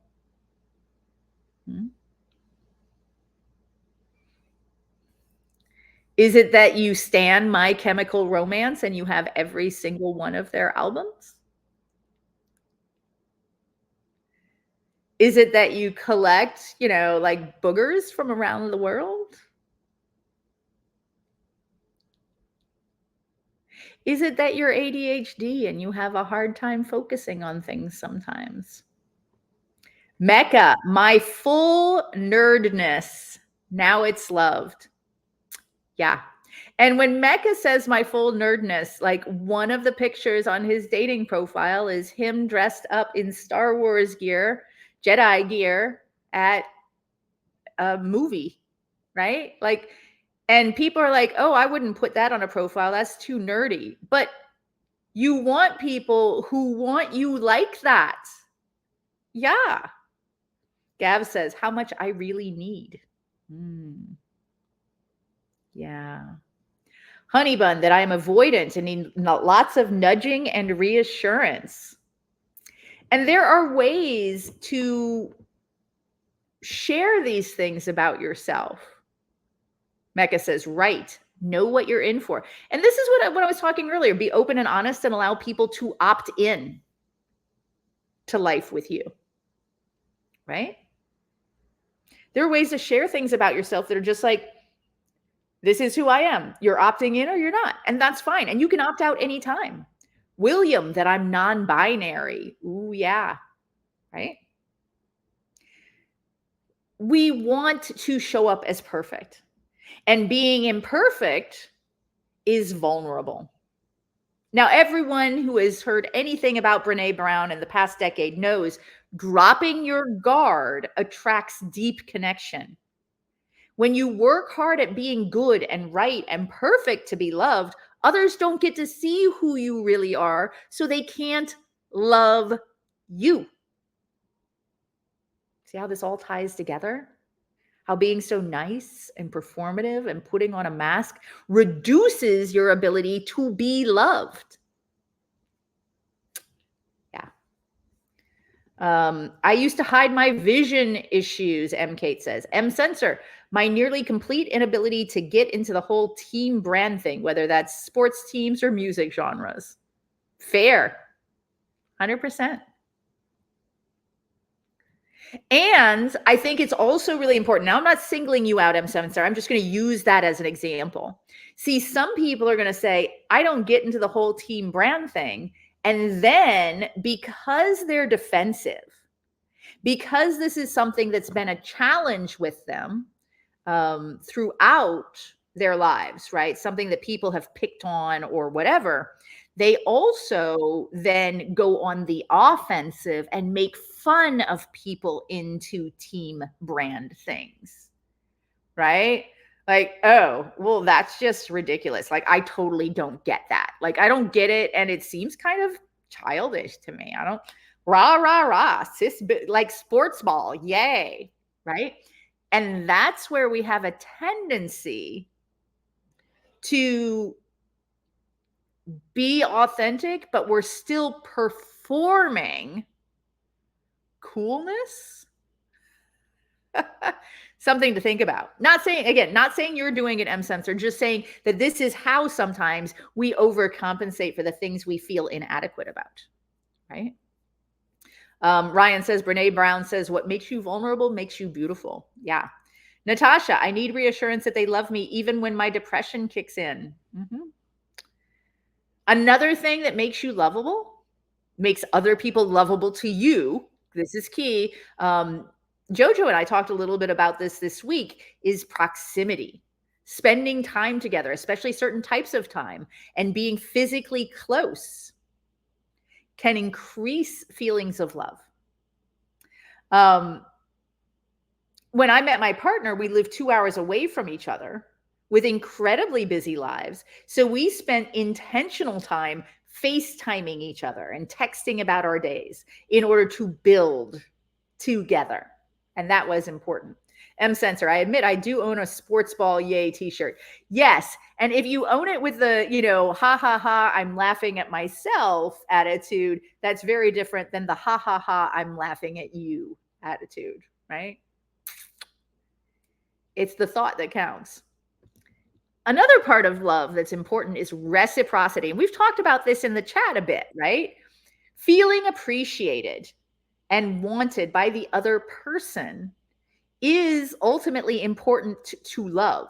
Now, sometimes not feeling wanted and appreciated will make us want them more, desire them more. Limerence is a thing, but it doesn't make us love them more. People often like and love people who make them feel liked and loved in the way they need. Right? Which brings me to, and I'm going to have to bring this up, communication in two forms, verbal and nonverbal. Discovering how you and your partner best express yourselves is a key to developing your love. Verbally is about the language you use and how you use it best and where you're not as strong. What words make you feel loved? What words do you hate? From another one from the chat earlier, how do you handle conflict? Heck, even knowing how you define the word love so that you know what they mean when they say it and they know what you mean when you do. So like when I teach a communication class, I will often ask, like if it's a small enough class, I'll ask everyone in the room to just define love, quick, knee-jerk reaction, off the cuff. And with 20 people in a class, I'll get 27 replies because everybody will answer, but then some people will change their answer to what that other person said. And then somebody will add a new answer, right? And they're all different. And non-verbally, I like to say that communication is everything you say and do from the moment you meet until the second that you are no longer in each other's lives. And if, and I challenge you to do this, you begin to think of communication as everything then becomes a way to tell someone that you love and appreciate them. And everything is also a chance to tell them the opposite. Mm. Yes. Positive experiences. Sharing enjoyable moments and building positive memories together on purpose. This this is what dating is for.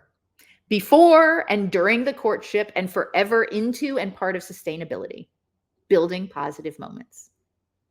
Consistency. Being consistent is entirely underrated when it comes to love. Who you are consistently as you show up over days, weeks, months, and years helps people know you more. Being consistent will never be enough to make love happen, but it can absolutely be enough to kill any potential for love to continue when you are inconsistent. And one last thing before we move on, and this is a soapbox for me. Do you really have to love yourself before you are lovable? No. Fuck no, even. When other people say, you have to love yourself before you can love others, it's bullshit.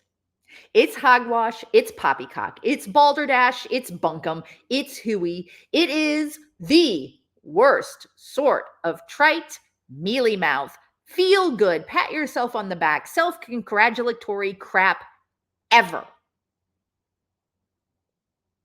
Anyone can love. It's simple. And loving yourself has nothing to do with it. The thing that makes this craptaculous lie seem truthful is that if you don't love yourself, you'll probably not be very good at setting a value on yourself. You might act desperate for love.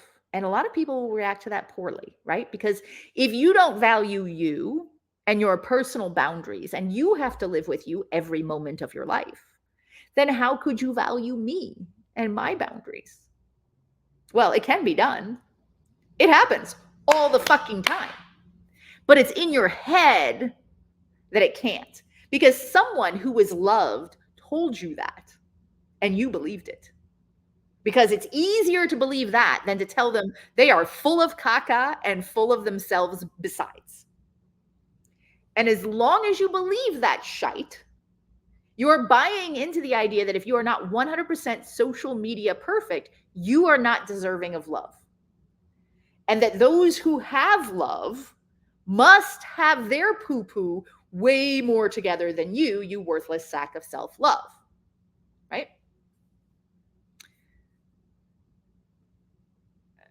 Mecca says yes with an asterisk. You need some respect for yourself, which is similar to love. Ish.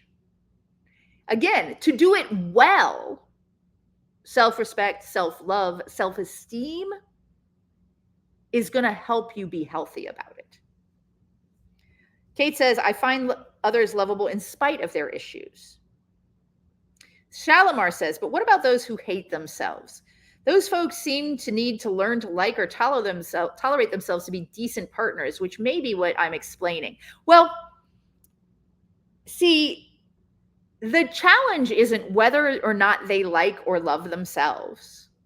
The challenge is their behaviors, right?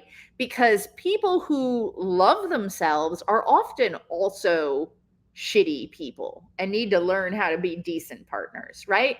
To me, although those things can run in parallel, they don't always run together, if that makes sense. What we're looking at is, how do I feel deep inside? Because some of us are very good at performing self-confidence, but don't actually have it. But other people would never guess that because we're good at being loving to others, and we're good at being compassionate and so on and so forth, right? It's the behaviors, because I'm betting almost everyone in this chat is really good at being loving and compassionate to other people, right? And they're not great at being loving and compassionate to themselves. They're not great at holding boundaries. They're not great at being selfish. Right? One of the studio members said, I agree that you don't have to love yourself in order to be lovable. I agree that the saying is 100% caca. Having said that, I believe that being open to believing that one is lovable is a step towards building more feelings of self love. And what I said is, what I believe is if you can go so far as to believe others when they say they love you, that is a tiny step and it's a good step, right? I believe they believe I'm beautiful, even if I don't believe I'm beautiful, right? Can you do that? Because that is a step. Natasha says, deep inside, I feel unworthy of love. That's going to take a lifetime to work on. No, it's not. It's not going to take a lifetime at all. No, absolutely not. It is not going to take a lifetime. It's not going to be done tomorrow, but I promise you, it is not going to take a lifetime if you actually choose to work on it. I chose to work on it. I am abso-fucking-lutely worthy of love. And this is, somebody who 17, 18 years ago left an abusive marriage, right? It's not a lifetime. And I found this love 12 years ago. It will not take you a lifetime. Please do not say that. Because one of the things that we have to understand about ourselves is if we say it's going to take a lifetime, then damn it, we're going to make ourselves right. Brains love to be right. And you don't want that to be a self-fulfilling prophecy, right? Shalimar says, can you believe that I believe has been huge in various relationships in my world? Yes, it is. It is huge. Like I don't have to, I do not believe, I do not think of myself as a beautiful woman. I do think of myself as beautiful in my partner's eyes. And that's a magic that I never, ever want to miss out on, right? Ryan says longer than tomorrow, much less than a lifetime. Or somebody else said it'll take longer than you want, and it could happen faster than you ever thought possible. So, question 2. What's one thing that you've been hiding, right? Like maybe it's something dorky, like I'm constantly overthinking my text messages. And then reframe it as a strength. So I might overthink my text messages, but it's because I care about how my words land because I value connection.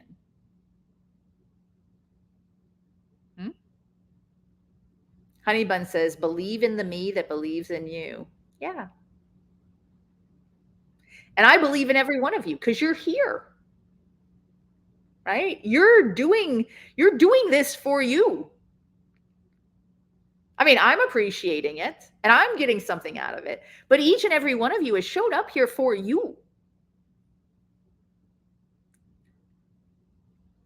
And maybe we could get super meta and maybe you can believe in the part of you that showed up here because that part of you knows something that you consciously don't.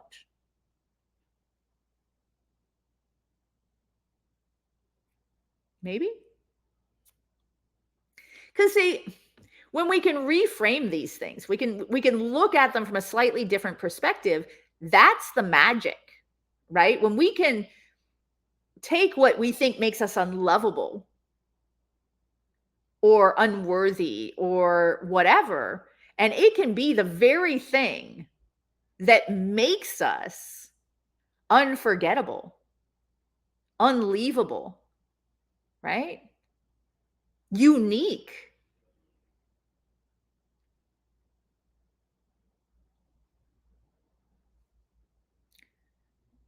Get sustainable.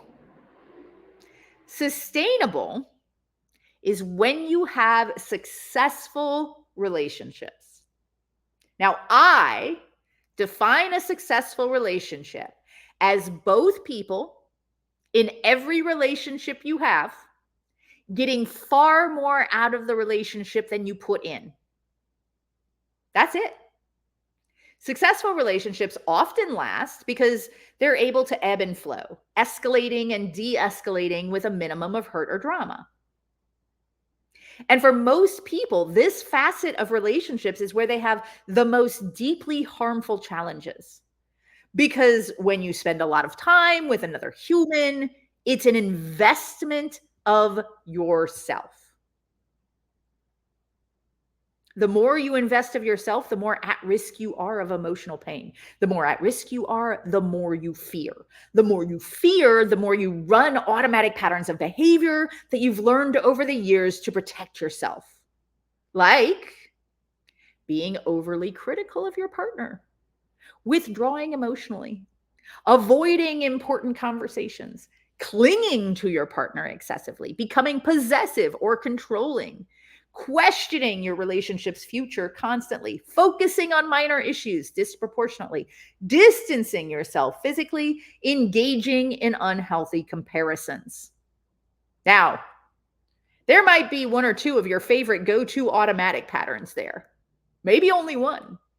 If you're totally honest, though, you'll probably be able to admit very quietly to yourself that you've suffered through the whole bouquet at one time or another, trying them all out and finally settling on a few that were your favorites, right?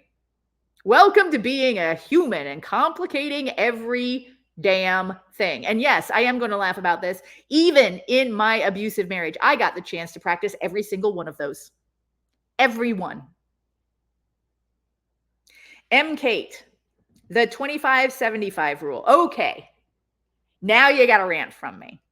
Because people say, okay, well, like, what is, success? How often does it have to be positive? All of this. Let me tell you this.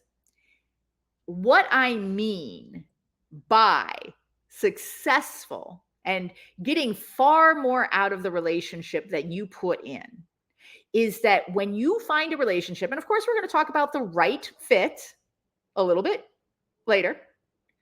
When you find a relationship that has the right fit, the things you do that make you happy fill up your partner, right? So I like to give the example of my partner walking by and reaching out and patting me on the butt, right? It takes almost zero effort from him, and he loves to pat me on the butt. That's why he does it. And that 2-second, 5-second, I don't know, that tiny little pat boosts my mood and energy for hours, right? That's what I mean, is that when you and your partner are a good fit and you do the things that fill you up, a lot of that is such a fit for them that it also fills them up.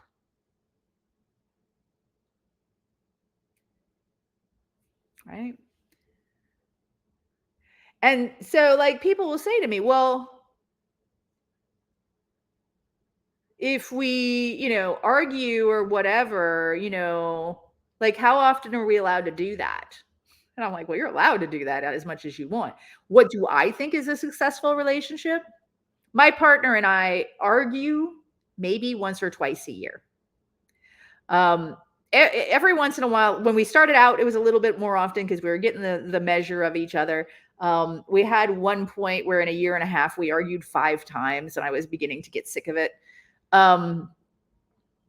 But if you think about it, like 99% uptime, which is what a lot of like web providers, guarantee. Or if you have 99%, that means once every 100 days, you're going to be arguing. Is that right for you? If you have a 10%, that means once every 10 days, you're going to have a negative experience together. Is that good for you? It's not good for me. That would drive me insane. Some people can do that, right? That might work for them. It would not work for me. So I don't think like these percentage rules, like to me, it's 100%, 100%. It's not 50-50, it's 100, 100. And your 100 today may not look like your 100 tomorrow, right? There are days when you just don't have enough. But if you're always putting in the best you have to give consciously, you're going to be more successful. So, what is one habit or pattern you've seen in yourself or your past relationships that burned things out?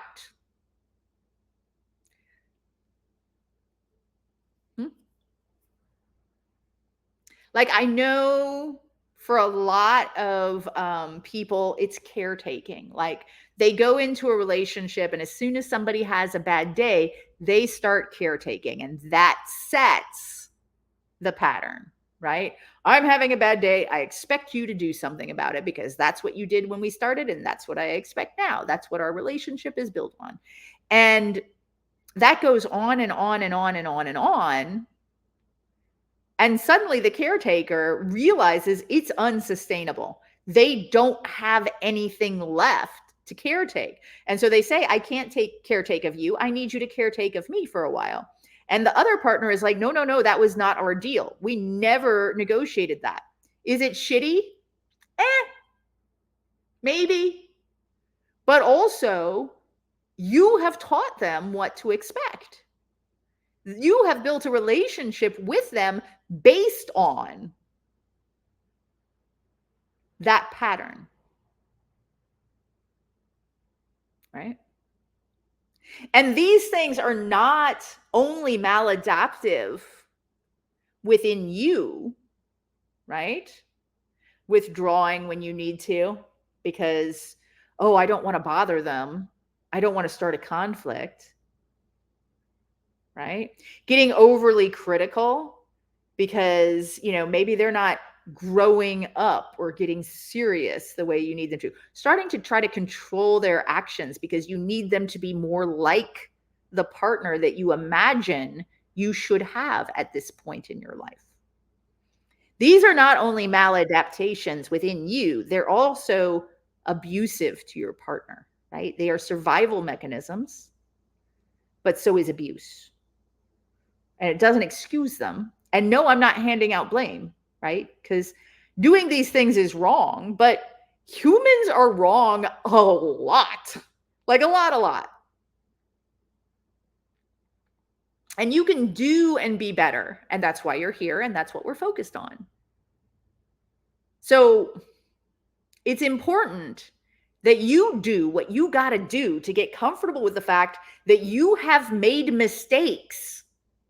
You're not perfect. You weren't perfect in past relationships, and you're never going to be perfect, and you're going to make more freaking mistakes. Get real cozy with the idea that you will make mistakes from now until the end of time, right? Snuggle up and purr to the fact that you're going to radically improve your relationships. And by doing so, you're also going to be making a lot more mistakes before things settle down. A metric fuck ton more mistakes, but you're going to start to see a difference in the category and the quality of mistakes you'll be making. You're going to start making mistakes of intention and action rather than automatic mistakes of inaction and avoidance.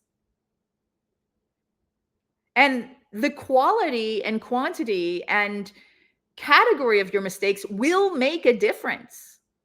I promise. Now, Honeybun says, refusing to be vulnerable to avoid potential shame of having emotions. Woo! And also potentially being in the wrong. It cost me a very close and important relationship recently. Yeah. Gav, my caretaking reaches the level where I leave no space for other people to step up and protect me from having to be vulnerable. Oh, to step up and protects me from having to be vulnerable. Yes. M. Kate, yes, caretaking and sexting too soon. They believe it isn't mutual during the interactions. They then expect me to take orders when they want to get off, not chat about Star Trek like we used to, for example. Yes, right? Natasha, not establishing and enforcing boundaries, making assumptions instead of being clear about expectations. Oof. So, what are the keys to being sustainable? Good question. Sustainability is going to look different, not only with every person, but with every person you sustain with. They are unique. You are unique. Therefore, the combination, the two of you creating love and friendship and sexy times will be unique and complex and wonderful and infinitely explorable. But there are some building blocks, some common human needs that are universal to sustainability. Certainty, the need for stability, predictability, and a sense of security in life. Uncertainty, the need for new experiences, change, and stimulation. See also surprise, variety. Significance, the need to feel important, valued, and recognized by others. Love and connection, the need for intimacy, belonging, and close relationships. Growth, the need for personal development, learning new things, and expanding capabilities. Contribution, the need to give back to others, make a positive impact, and serve a purpose. These are simplified, of course, but they are a powerful framework of simplification we can use easily. In the studio, I've gone much deeper into each of these, talking about how they show up in healthy relationships and how, what they look like when they become problematic. Humans generally experience all 6 of those needs, but at different levels from other humans and changing through their lives. You may find yourself relating hard to 1 or 2 now, while you can look back over your life and find that another one defined your teenage years or your 20s. Right? Your actions, for good or ill, are often a result of which needs are being fulfilled in your life and which are not. And if one of these needs is deeply lacking, you might find yourself obsessing and focusing a disproportionate amount of energy on trying to get that met, which can take a serious toll on your overall happiness and well-being and can ruin an otherwise joyous relationship. Getting sustainable is about knowing what your needs are and learning both how to meet them for yourself and how to connect with a partner who complements your efforts with their own. Reciprocity, remember? Gaining insight into which basic human needs are strongest in your life right now can help you set meaningful goals and boundaries, which you will need to attract the right fit people into your life and keep them. So, write down 2 lists. Now, this is not something you have to do right this moment, but it is something that you should do. Logs, things that keep love burning long-term, shared rituals, check-ins, affection, respect. These can be your love languages. These can be your human needs, things that have constantly kept things going for you, right? And then gasoline, things that cause flare-ups but don't last. Love bombing, caretaking, drama, ignoring red flags, right? Choose 1 log that you can put into the chat here, 1 thing that sustains love and keeps it burning, and 1 gasoline habit that helps love flare up maybe, but then burns out too quickly and it's gone. Share in the chat. What is a log? What would you like to see more of in your relationships as far as your needs, your wants, your desires that you have found over the years help you sustain? And what is something you'd like to do or see less in your relationships that helps that love burn the fuck out? So for me, for example, a log is being able to share everything with my partner, even when I'm feeling petty and spiteful, being able to say to him, hey, I'm feeling petty and spiteful about this thing right now, and I want to talk to you about it. And I want you to understand right now I'm feeling petty and spiteful, and take it that way, right? Whereas gasoline is like when I meet somebody and I'm like, hey, I really like you, so let's do all of the things. And it's not that I don't want to do all of the things. It's not that I won't intend to do all of the things, but I am an introvert and I like my alone time. And after a while, they get used to doing all of the things, and I need to go back to being a hermit a little bit. So now I very carefully pace myself so that I don't do that to me, and I don't do that to other people that I care about. It's the little things, right? It's self-awareness. It's starting as I mean to continue, right? It's teaching them what they can expect from being in a relationship with me or creating a relationship with me. And while you all are thinking about that, let's talk, moving on, about attracting the right fit people. Kate, honesty is a turn on, topping from the bottom or breaking boundaries. Oof, yeah. Let me take a quick drink here. Okay, I cannot emphasize enough how important the right fit people are in your life. Karen Salmonson said, at your absolute best, you still won't be good enough for the wrong person. I agree with every fiber of my being. 98% of your relationship problems are choosing the wrong people for you. Not that they are inherently bad or wrong. They're just wrong for you. Or possibly wrong for the role that you're casting them in your life. And that's not entirely your fault. After all, you grew up with people, around people who did the same. I mean, y'all can count for yourself, the couples that you know. But I would guesstimate probably 3 out of 5 couples or more that you know have absolutely chosen the wrong person for them and are limping along, making do, and possibly being miserable about it. Which is why most relationships fail, right? And I'm not even talking about most marriages, although the statistics for marriages show that the numbers are high for them as well. But for most relationships, unlike many people, though, I don't think that's a bad thing. In fact, I think it's fucking phenomenal. The US divorce rates have been steadily declining because people are allowing relationships to fail before trying to lock them in for a lifetime. And if you let your relationship fail, and it does, then they were not the right person for you. It's not their fault. They are who they are.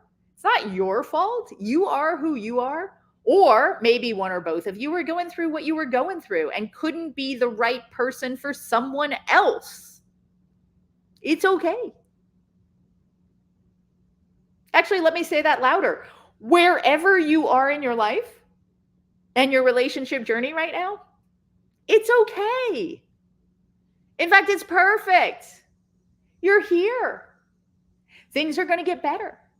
You're going to learn and grow and become even more of yourself. And the person who is not right for you then will probably be even less right for this upcoming you, because you'll be more you than ever before. If you think of yourself as like a radio signal, if you're broadcasting static because you're trying to be on every channel, nobody can tune in. But when you broadcast your true frequency, the right people find you. Gav says, consistently showing up is the log. Sexual talk that doesn't move to physical is gasoline. Oh, yes. That like sexting that never seems to go anywhere. Whoo, yeah. And that happens so often on apps. Oh, it drives me insane. I will tell people, I will not talk sexy with you until we have met in person and I have decided we have a connection. That's a boundary for me. I don't say this is my boundary. I just tell them. Nope. Honey bun, how do you love yourself, sustain yourself while you wait for those right fit people, especially if you've been modeled that you're not good enough? How do you get yourself through waiting for them? Being modeled you're not good enough. How do you stay true to yourself and believe that you will be the right fit for somebody? I'm pretty sure Mecca can tell you what has worked for him. And that is, first and foremost, build strong friendships. Build strong friendships with people you date. Build strong friendships with people you don't date. Make connections that are non-romantic and non-sexual. Who will hype you? Who will love you? Who will mama bear for you? And who will hold you accountable if you start acting like a fucking dingbat? Right? Whenever I mentor somebody looking for that romantic, sexual, in love connection, the first thing I do is check the health of their friendships, because it is really obnoxiously difficult to create a healthy, sustainable, loving relationship with somebody when that's all you have, or that's like the biggest, most important thing in your life, right? My relationship with my partner is literally the biggest, most important thing in my life. And it took, I don't know, 5 or 6 years to get to that point, right?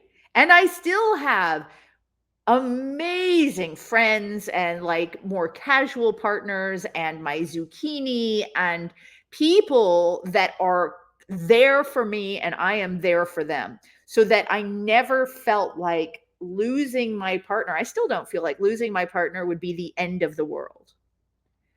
I would sob a lot and I would probably spend a lot of time on the couch, ugly crying and eating Ben and Jerry's out of a tub and feeling sorry for myself and wallowing in self-pity for a week or two. But I know I'd be okay. And that, knowing I'd be okay and knowing that I have the support systems in place that I have made it so that when we've had some tough conversations, I've been there for me, right? I've said, if this cannot change somehow, I don't want this relationship to continue the way it is, right? And meant it. And we got through it. But if we hadn't, I would have been okay. I would have been fine, actually, right? I would have fallen apart, and then I would have picked myself up and I would have dusted myself off and I would have moved on. Right? Mecca says, yep, times 100. That helps me self-love as well. M. Kate, I spent 3 years becoming my best friend between serious relationships. My own best friend. Yes, I did things I loved for myself and still working on me. Now I'm looking for community. My mate and I both need outside friends again. Yes. And it is hard sometimes to create community after you have a mate. Like, it's easier in some ways to find that community and those friendships before you have a mate and then add a mate in. It's not impossible to add a mate or add a community afterwards, but it is more challenging to do it that way. Natasha, red flag for me now. They don't have friends of the same sex or are friends with all of their exes. Yeah, or are friends with all of their exes. Are or aren't? I am friends with most of my exes. Are, okay.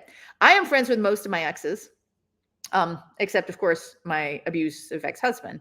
But I do agree. You should have, a person should have friends that they don't want to fuck, right? Like that's what friendships are, right? You don't necessarily want to bang your friends, right? So moving forward, if you already have a partner, maybe this doesn't apply, right? But no, this still applies. If you have a partner and they're the right one for you, great. Any and all of the work you do to become more you will delight them. They will be excited for you. They will look forward to seeing you blossom and seeing you create the you you've always wanted to be. And in a more selfish turn, they will reap the benefits of you being your most fill in the blank adjective self, right? Because they're a fit for you and they thrive on that shit, right? You get me? Now, I'm not saying this will be all unicorns and cute baby. I'm not saying this will be all rainbows and cute baby unicorns and glitter. Some of this is going to be hard for both of you because why? Change is hard. It's also super scary. But you'll come out the other side stronger because you're the right fit. Capiche? Great. All right. So let's dive into what it takes to attract the right fit people for relationshiping, friendship, etc.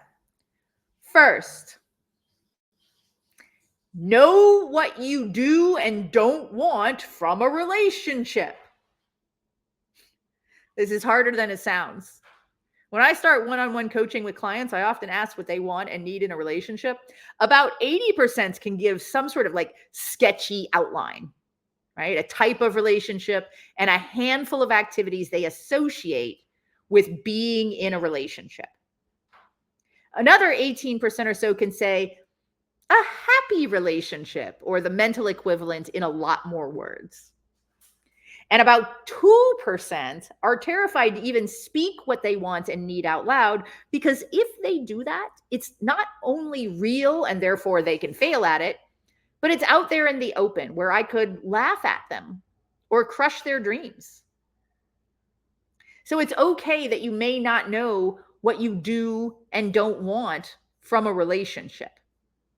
You may have been convinced through years of sucky relationships, mediocre friendships, family dysfunction, and social conditioning that what you want and need really doesn't matter. So you ought to consider yourself lucky that anyone loves you. And you better do what it takes to lock that down and keep it. And if you resonate with that, even a little bit, you probably only have a general idea of what you really want and need in a relationship. My friend David Shade said, if you don't know what you want, you probably won't find it. And I say, if you don't know that you don't want it, you might give up way too much of yourself to keep it.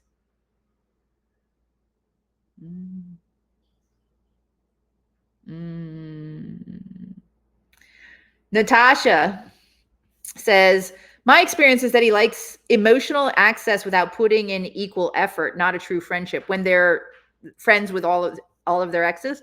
That's understandable. Yeah. And I would say that there's definitely that aspect. I wonder though, like I would look at it like from the ex's standpoint, how do they feel about it? That would be my curiosity there. Kate, that was scary. Reaching out to grow, realizing it will change my mate and I's relationship. Now it's a goal. Let them grow and get their needs met outside of our relationship. Yeah. Yeah. And friendships are a big part of that, right? If you are dating now, craft your dating profile to disqualify people. In other words, create dating profiles that specifically rule out people that you would be incompatible with or don't desire to connect with. The key to creating a dating profile that allows people to deselect, though, is to know who you are and what you're really looking for first. And honestly, as I've said, I think that's the hardest part. And I talk a lot more about this in Your Dating Profile Probably Sucks.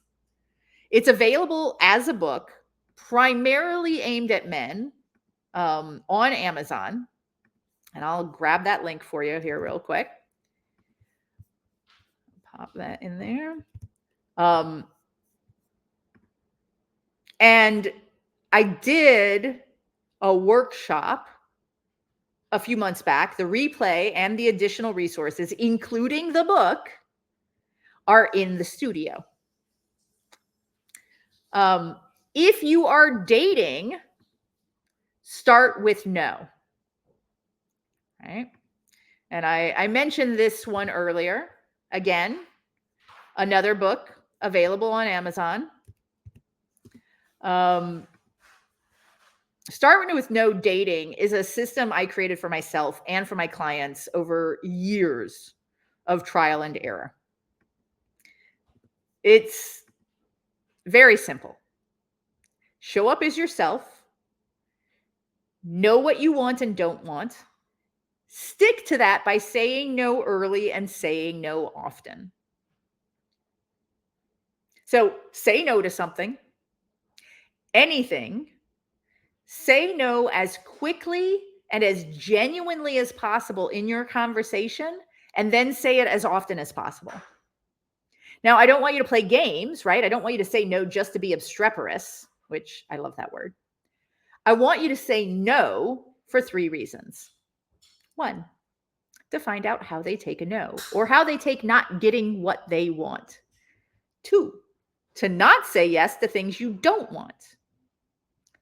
3, to begin laying the groundwork for no in your relationship, especially if it is the right fit, and lay the foundation for building a relationship based on healthy boundaries. Right? Again, available on Amazon, and the book is available as a download in written and audio format inside the studio. Now, whether you are dating now or in a relationship now, be radically you. And being radically you comes in 4 parts. Don't just accept yourself, but own your differences. Lean into who you are or who you most want to be.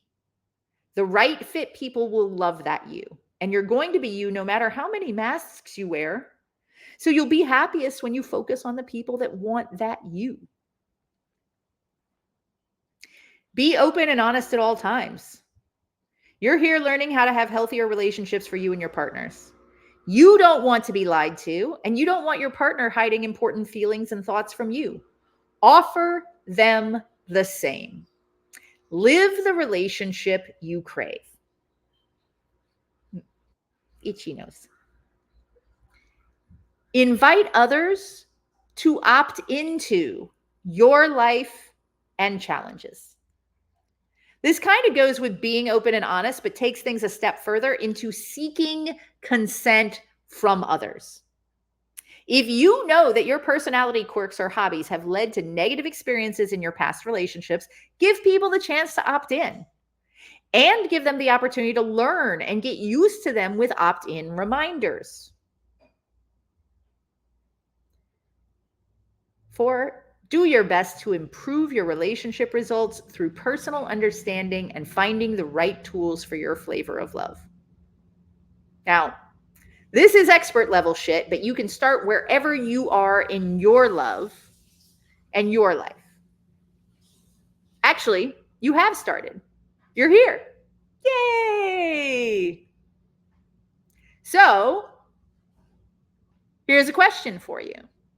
What is one part of yourself you've downplayed in dating and relationships that the right person would actually be attracted to, would actually find magnetic? Hmm? Is it silly dinosaur earrings?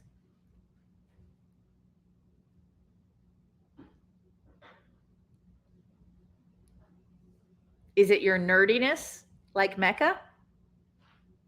Right?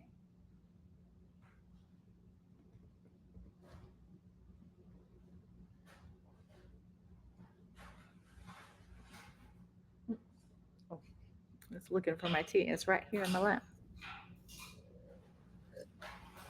Downplay the pansexual and neurodivergency. But see, those are perfect examples. The right people are going to love that about you, right? The right people are going to love the fact that you are open to all bodies and genders. They're going to love the quirkiness of your neurodiversity. They're going to probably, really appreciate it because they're probably neurospicy as well in some way. Right?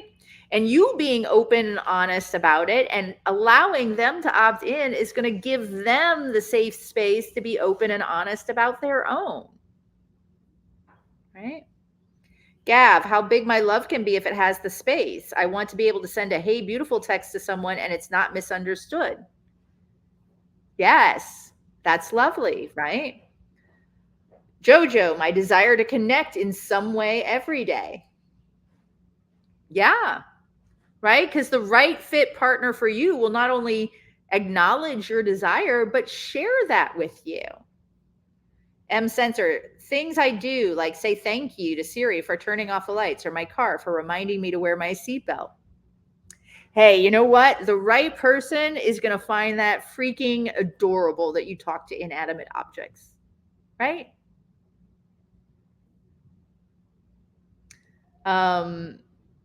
MK, so far, women hate dicks, men hate competing with women. I just want a centered person. Again, though, those people are not going to be a fit for you, right? This is by being your authentic self, you are giving yourself the opportunity to wade through, filter through the wrong fit people more quickly. Right? I feel like there we go. Get a hair out of my face. So the key is to do your best to look at every relationship interaction as an opportunity to be authentic and to learn, no matter how much it might suck. This does two things. One, shows patterns in your interactions.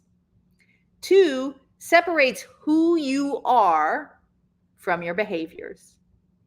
Spotting patterns is important as you understand, right?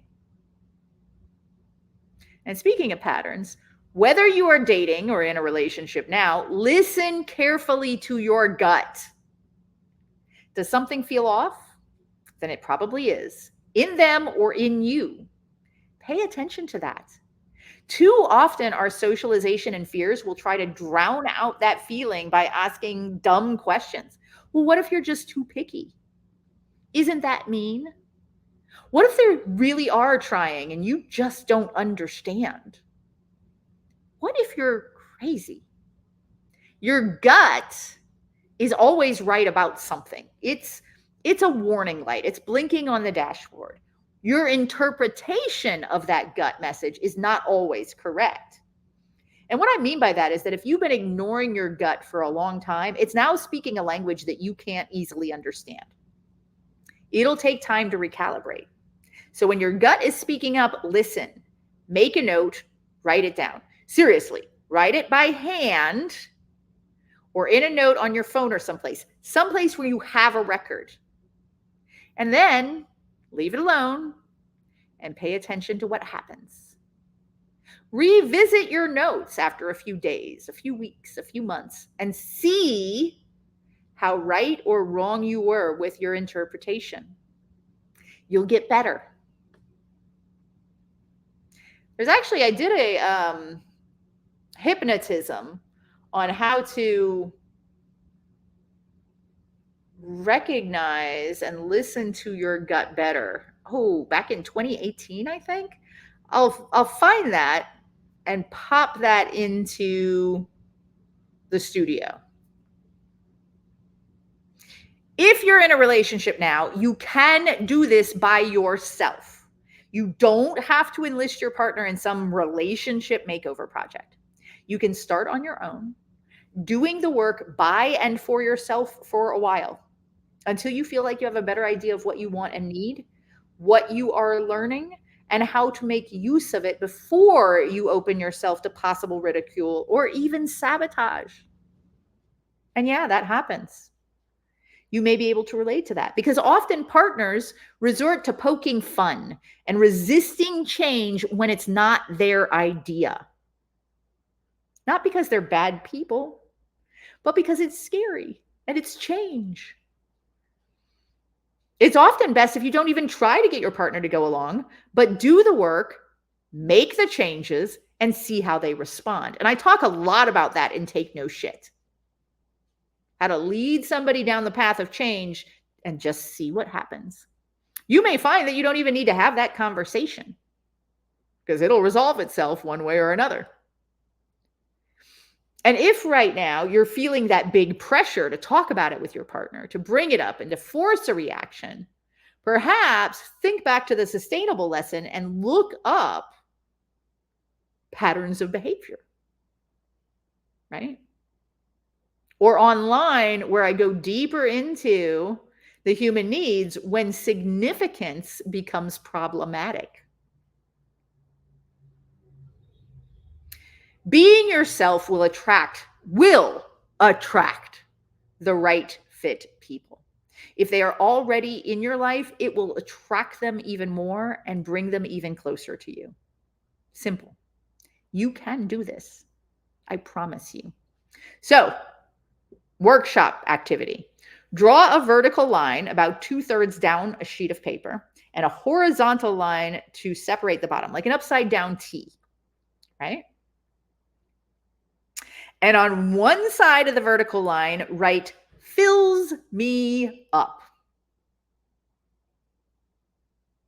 And on the other side of the vertical line writes drains me. And then in the horizontal area, write what I want. Now, this is an exercise I do with a lot of my clients who have been through a lot of relationship trauma. It's a great place to start. Fills me up, drains me, what I want. Now, sit and think about a relationship, past or present.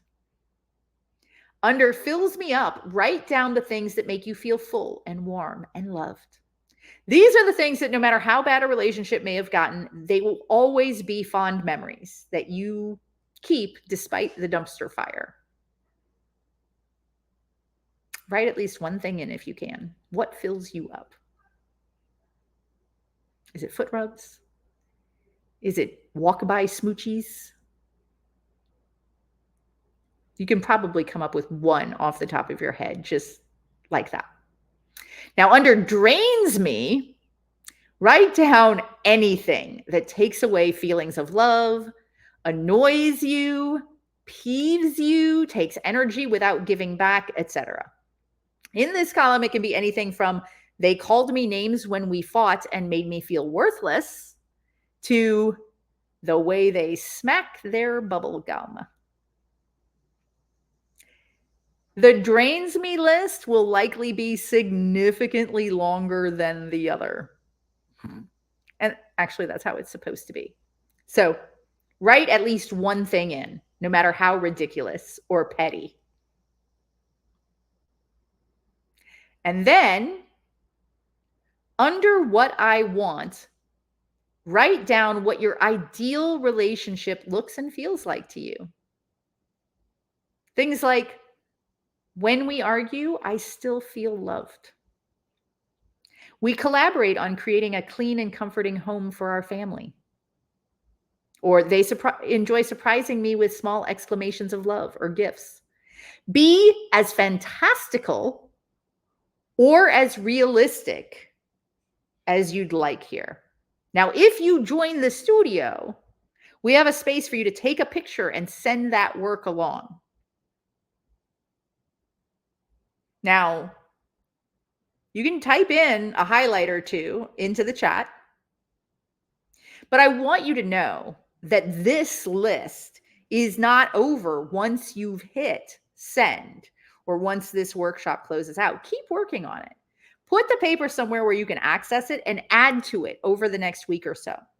You can sit and work for a few minutes or just jot things down when they occur to you. This helps you really clarify what you do and don't want in a relationship so that you can start focusing more on the positive and reducing the not so positive. Right?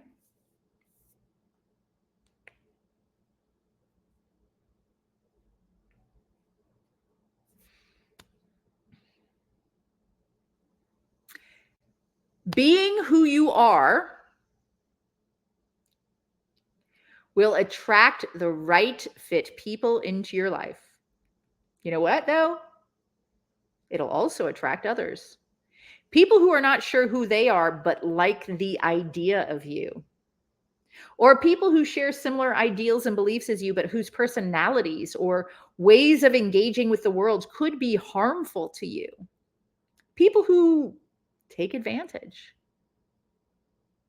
So in this last section, I want to be clear that just as important as attracting the right fit people is releasing or shooing away the not right fits.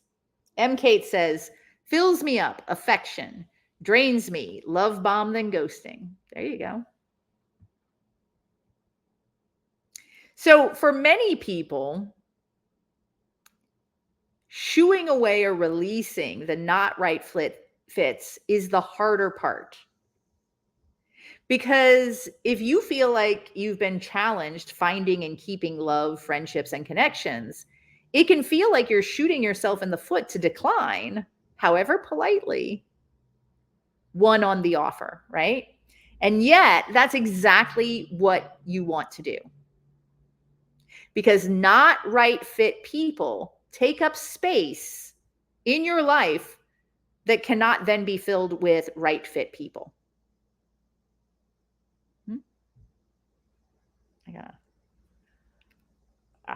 There we go. Hopefully I got that.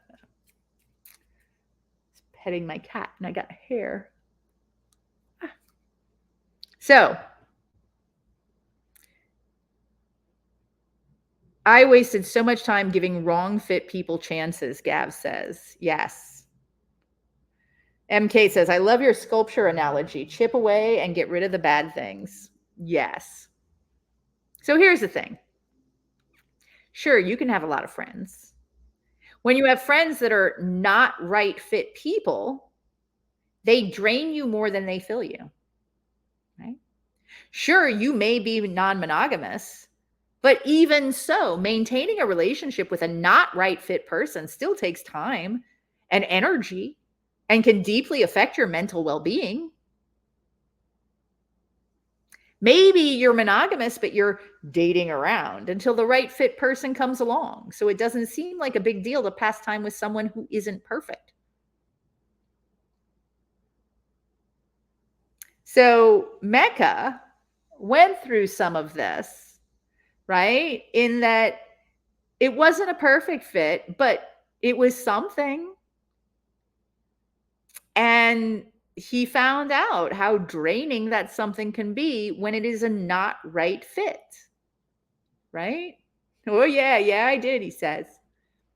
Because when you're fussing and fighting and worrying about your connection with someone, even someone that you're not planning to spend your life with, you're missing out on doing what it takes to find the right fit person. Now, I'm not going to pretend that you're going to get it right and perfect immediately. Some of us have been told that we are far too picky, right? And have been socially conditioned to constantly make excuses for others and to regularly justify when people mistreat us. Maybe you're one of those people, right? And if so, it can take some time before it clicks that you have been feeling the not right fit for a while now. M Sensor says, fills me up, recognizes and highlights my small successes. Yes. Drains me, isn't showing up for themselves in important ways.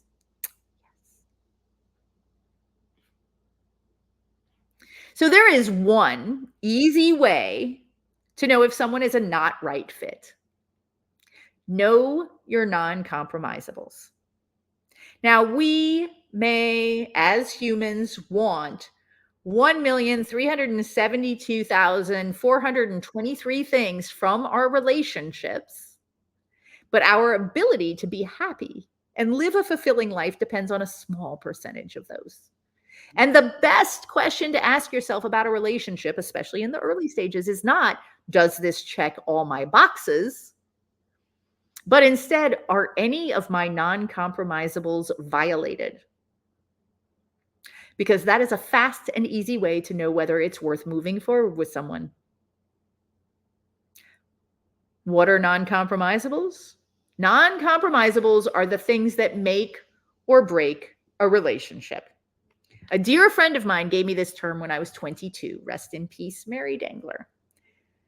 Non-compromisables, the presence of a non-compromisable, will pretty much guarantee stress, strife, unhappiness, and quite possibly depression, insecurity, and unbecoming behaviors.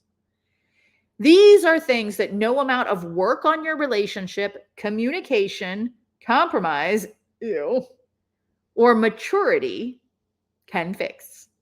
They are your must not have. For example, there is no way I can imagine being happy in a relationship with somebody who believes or doesn't believe, insert whatever here. For me, one of these is, there is no way I can imagine being happy in a relationship with someone who believes that homosexuality is a sin. This was actually one of the questions on OkCupid that I marked as a deal breaker for me back in the day, and I would look for it. Not just because I started my life as a little lesbian, and until I was in my 40s, I'd slept with far, like really far, more women than men, but because I have dear friends and loved ones who are various shades of gay, and I would never bring someone into my life who thought they were wrong for being who they are.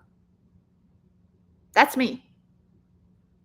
Your first thought may be, probably is, very different from mine. And that's how it should be. After all, your non-compromisables should match your life, your needs, and your priorities. Here are a few more prompts to help tease out your non-compromisables, just as ideas.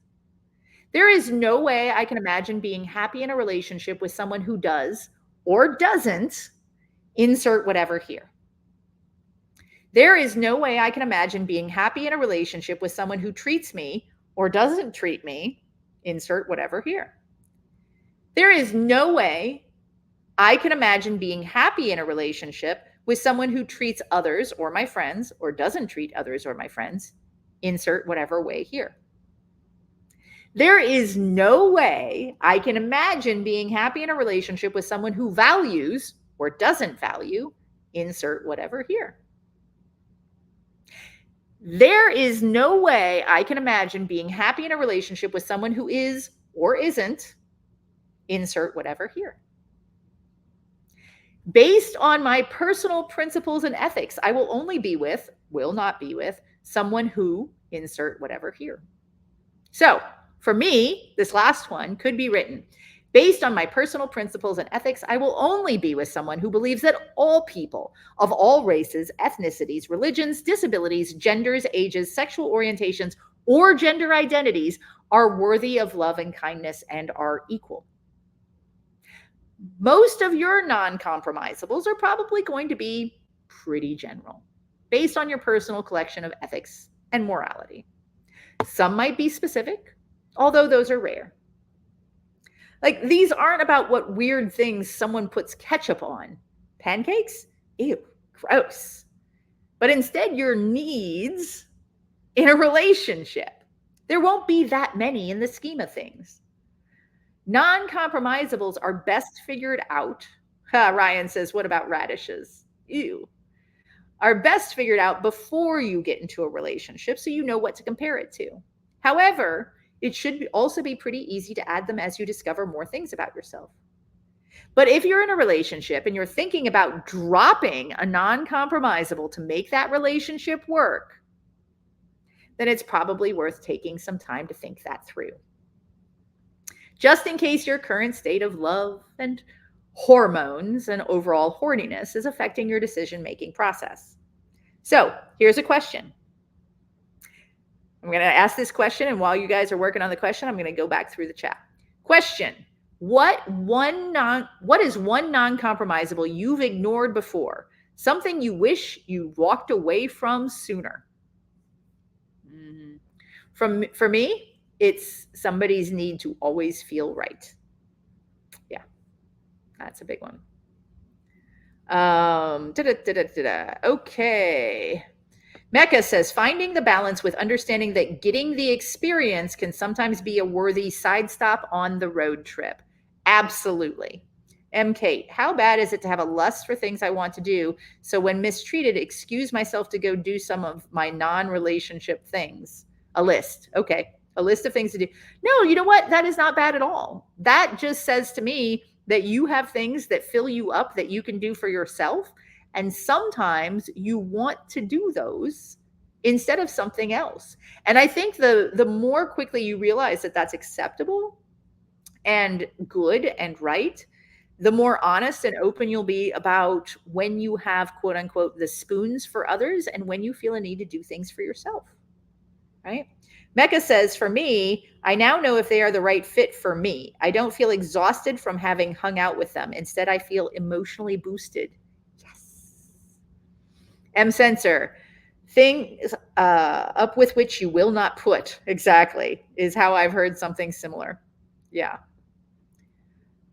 Closeted, I have ignored it before, not anymore. Yeah. Yeah. MK, absolutely. Right. Other things that might, like, I am generally very careful if somebody, identifies as a dominant.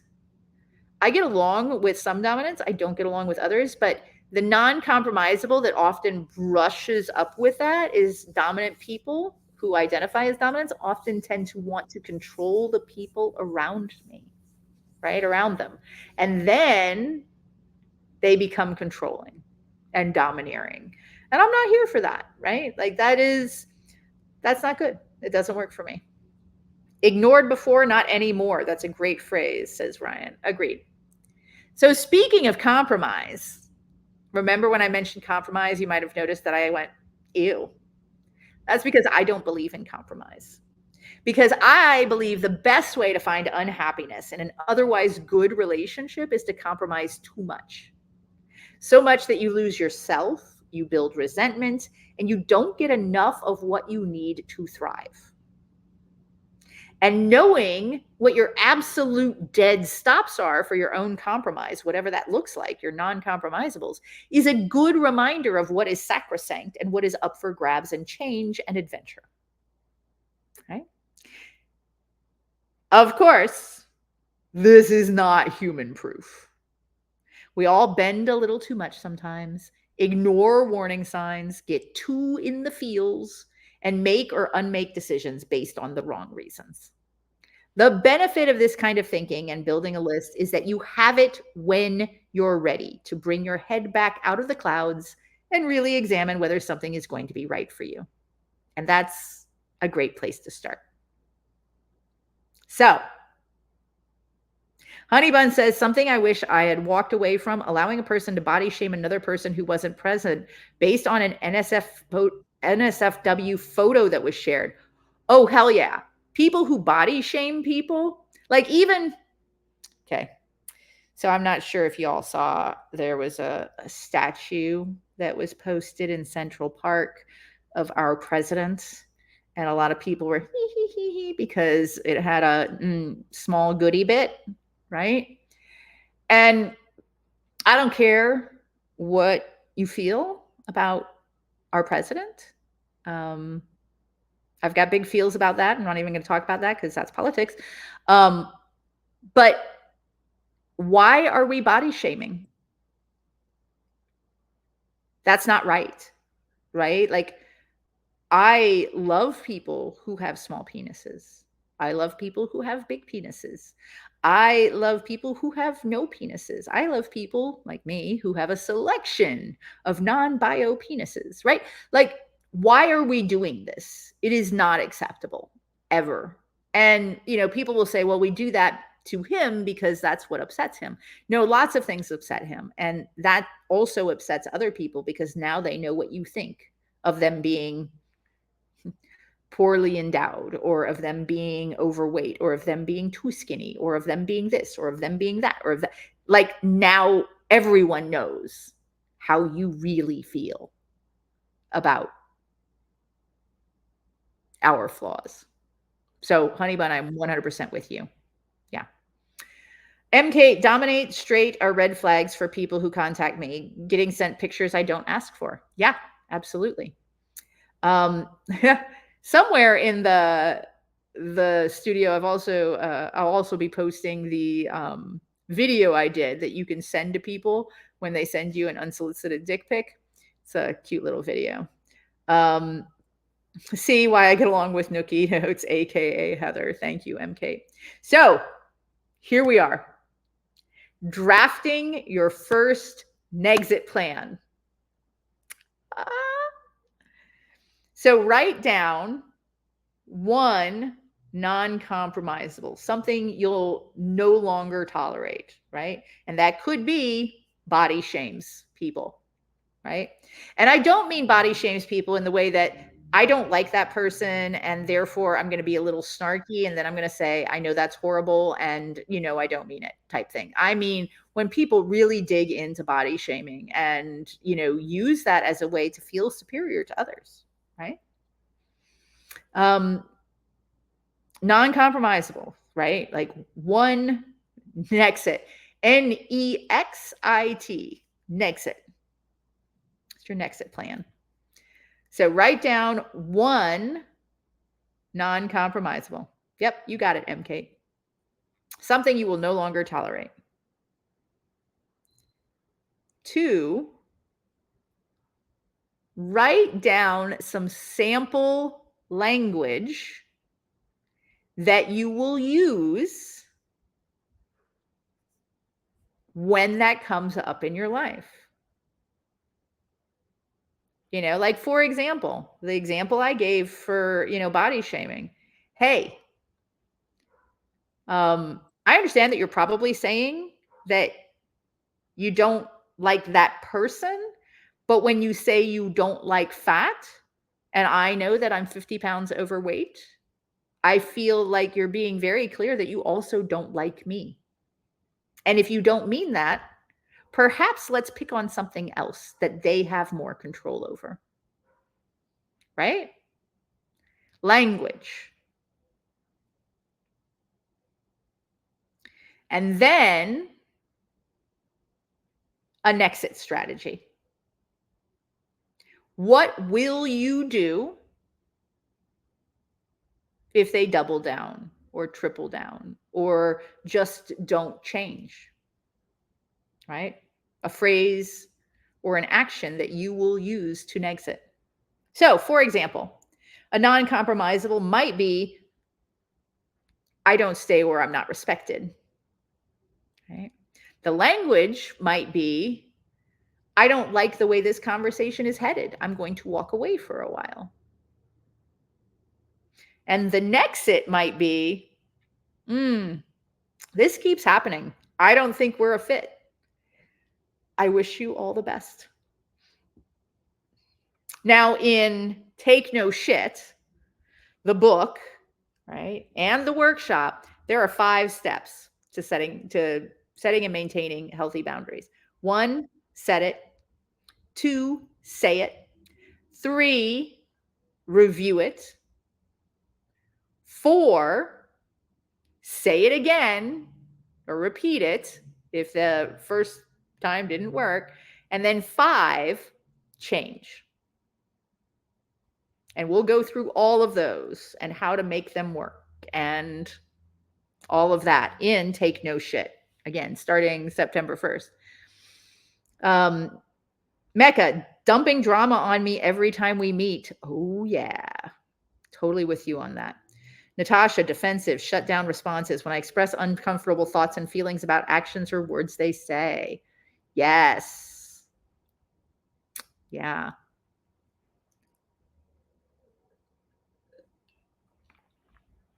Yeah. That's for sure.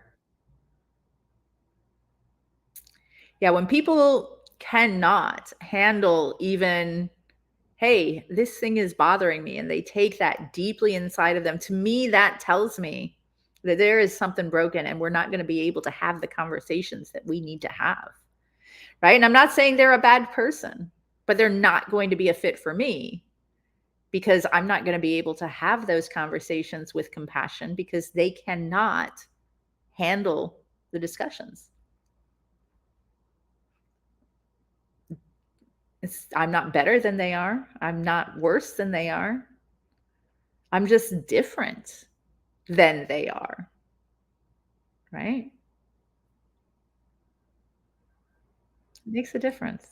Like, and when you start looking at things as a fit or not a fit, not bad or good, or they were trying to hurt me, or they were being, like, it's just not a fit. The way they look at dating and relationships is not a fit for me.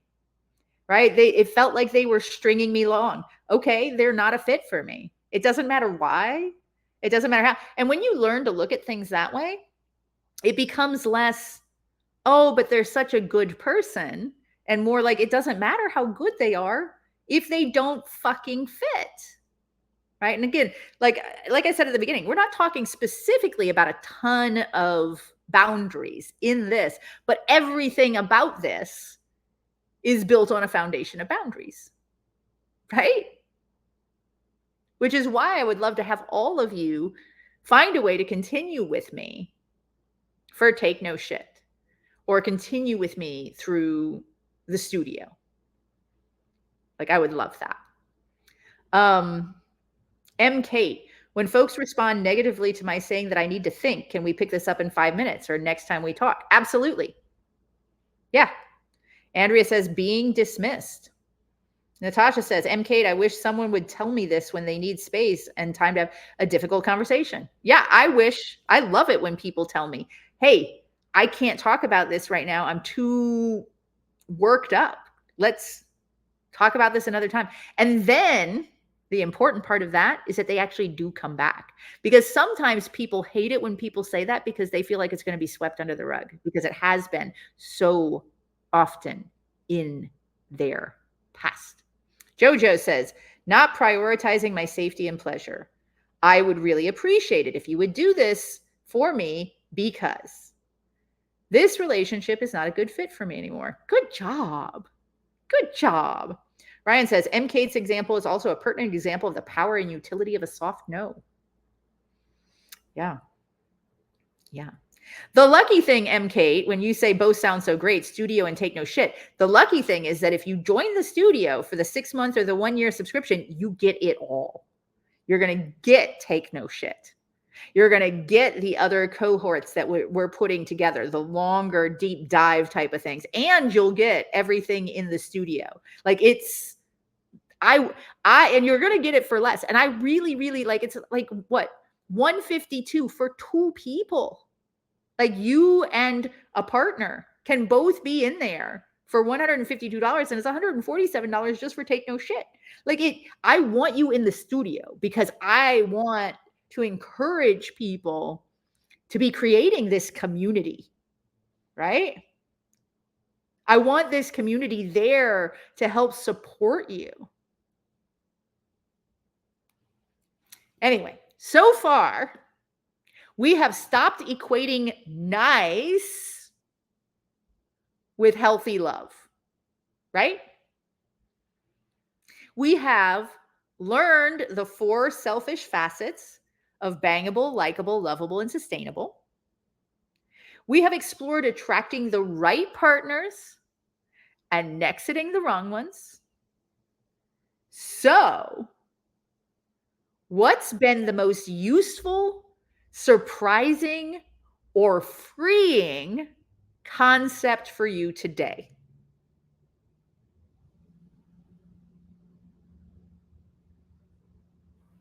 Hmm?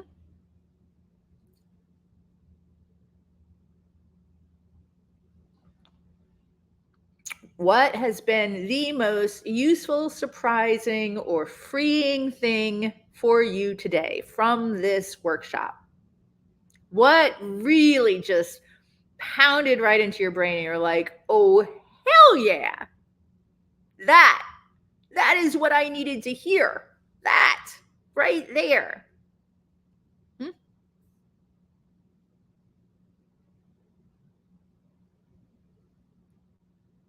Natasha says, I think the studio already paid for itself in education, hope, community, and support.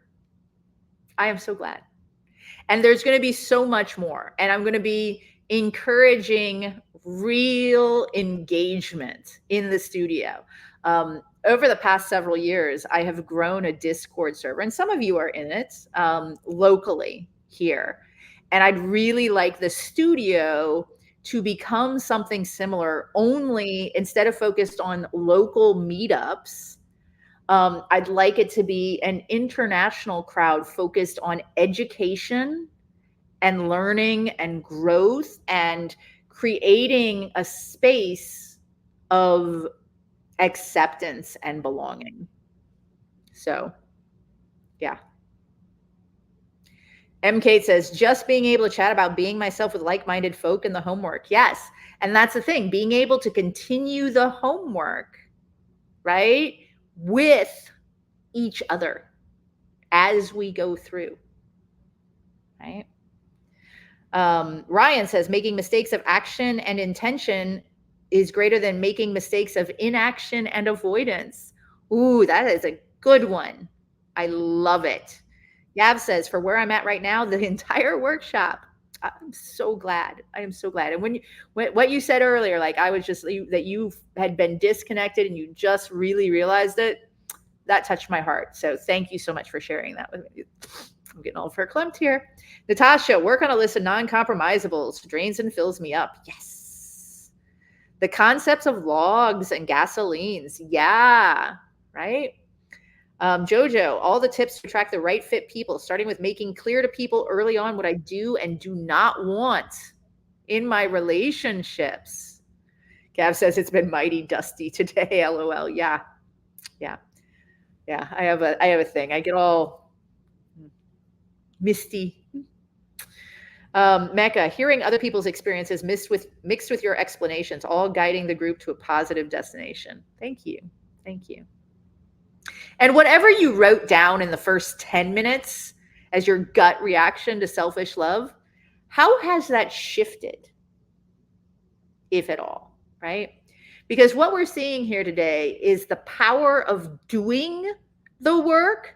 Like, I doubt that anything I said to you is truly new. But today we came together with the intention to do the work, right? And because you've done the work, you have started the process. Now, of course, this is change. And I've said before, change is not one and done. Like, you don't finally just get fed up and say no and boom, life is fixed. But here's the truth. You have to choose change instead of habit over and over and over and over and over again. And that's what the Take No Shit workshop and the studio is all about. Now, with Take No Shit, we start September 1st, but the doors open today. So if you decide to get in there, you can get into the pre-workshop resources now and start getting ready.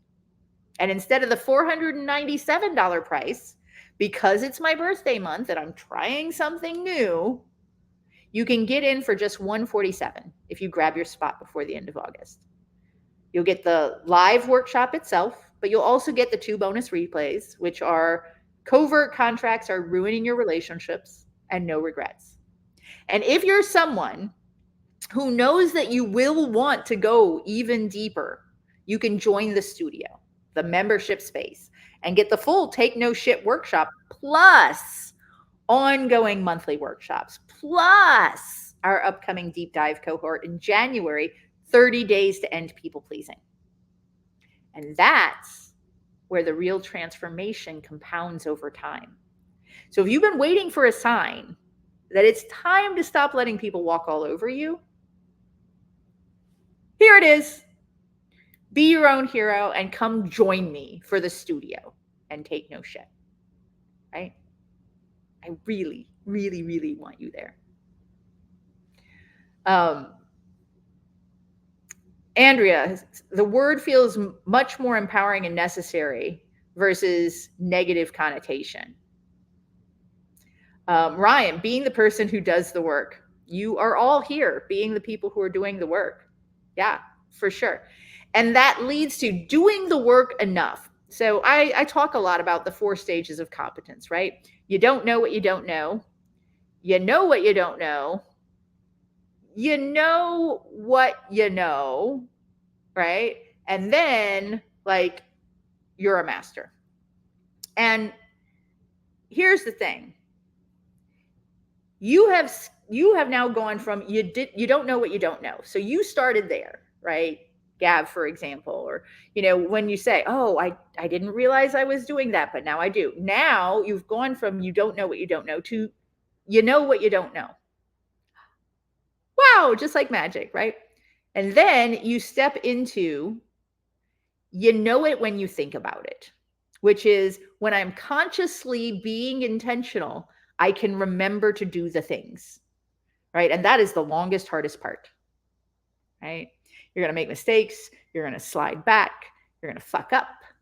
And then eventually you get to be the person who does the things. You are suddenly a person who just does these things right almost all of the time because you have practiced so much.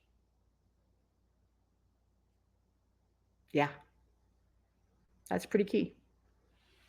Ryan, Monday, September 1st, going to see Oasis in concert that night, getting excited. So, and the way this is going to be happening is on Monday, September 1st, that week will drop.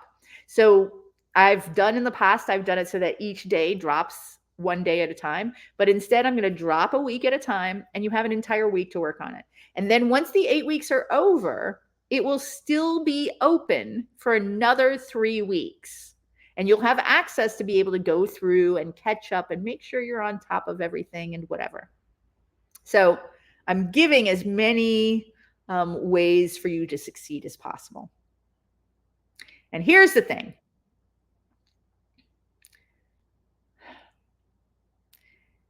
Knowledge doesn't change your life alone.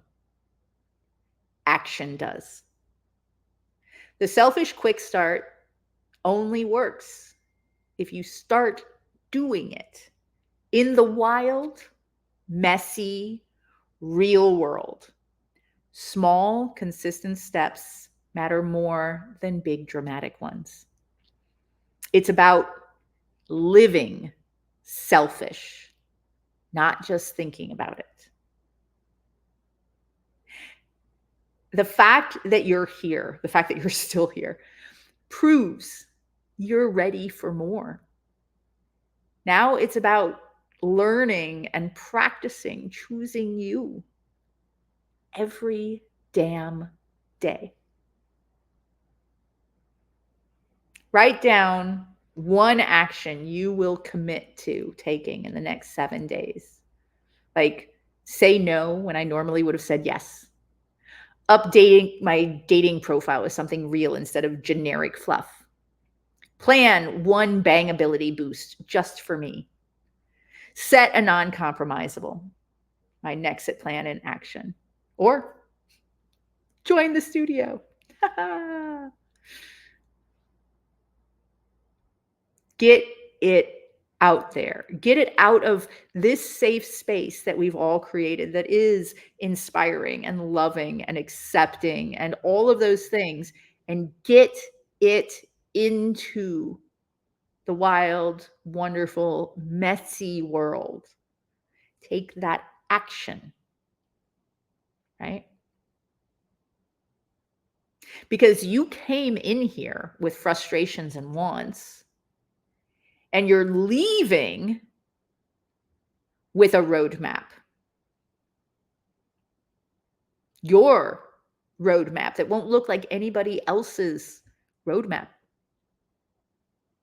Because selfish love isn't someday, it's now.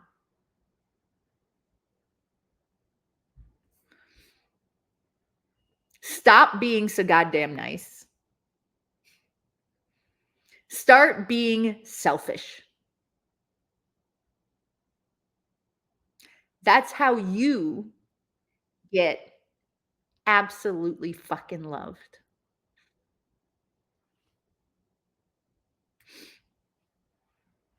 Honey bun, filling out my relationship wants to take steps to discovering myself and try not to judge myself for wanting things because the right fit people will love those things about me. Yeah. In fact, the right fit people will probably require those things about you. When I met my partner, he'd been a giver, a people pleaser, like all of his life. And he'd been drained over and over and over again. And I required that he tell me what he wants. I made it a point to train him to tell me what he wants so that he could speak up and he could share his needs and his wants and his desires in ways that he never had before. And that took a lot of work for both of us. But God damn, it makes things so much easier. So much. Natasha, get back out into the kink community to continue building friendships and reclaim a safe space. Yes. Yes.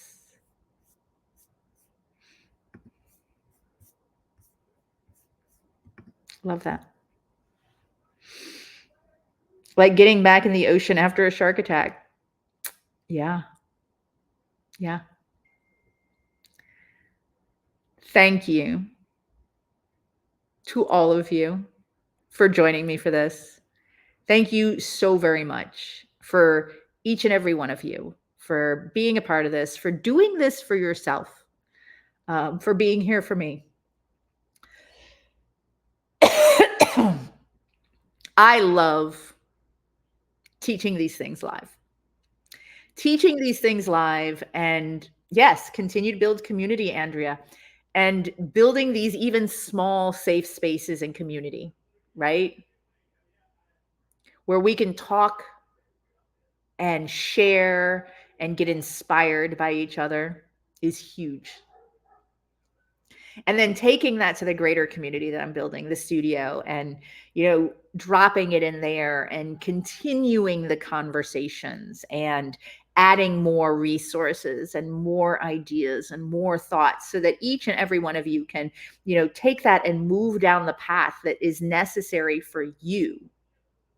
Right. And as we have these conversations and you ask these questions and I say, ooh, I've got a replay for that. Let me get that edited. Let me get that up in the studio. Let me move that up in priority so that it's there for you, right? This is how I want to spend my life for the next decade, right? Is creating this space for everyone and making this education available to everyone and accepting, right? So thank you. Thank you all for doing this for yourself, every single one of you. And thank you for joining me and making this live deeply moving and inspiring and powerful, right? I really appreciate that. And you stuck it out, right? 4 hours on the dot. What? Yeah. But we did it, and you did the work, and now you're taking that out into the real world. And I love y'all. And I'm going to go get all misty eyed someplace else and kiss my sweetie. So, bye, y'all. Love you lots.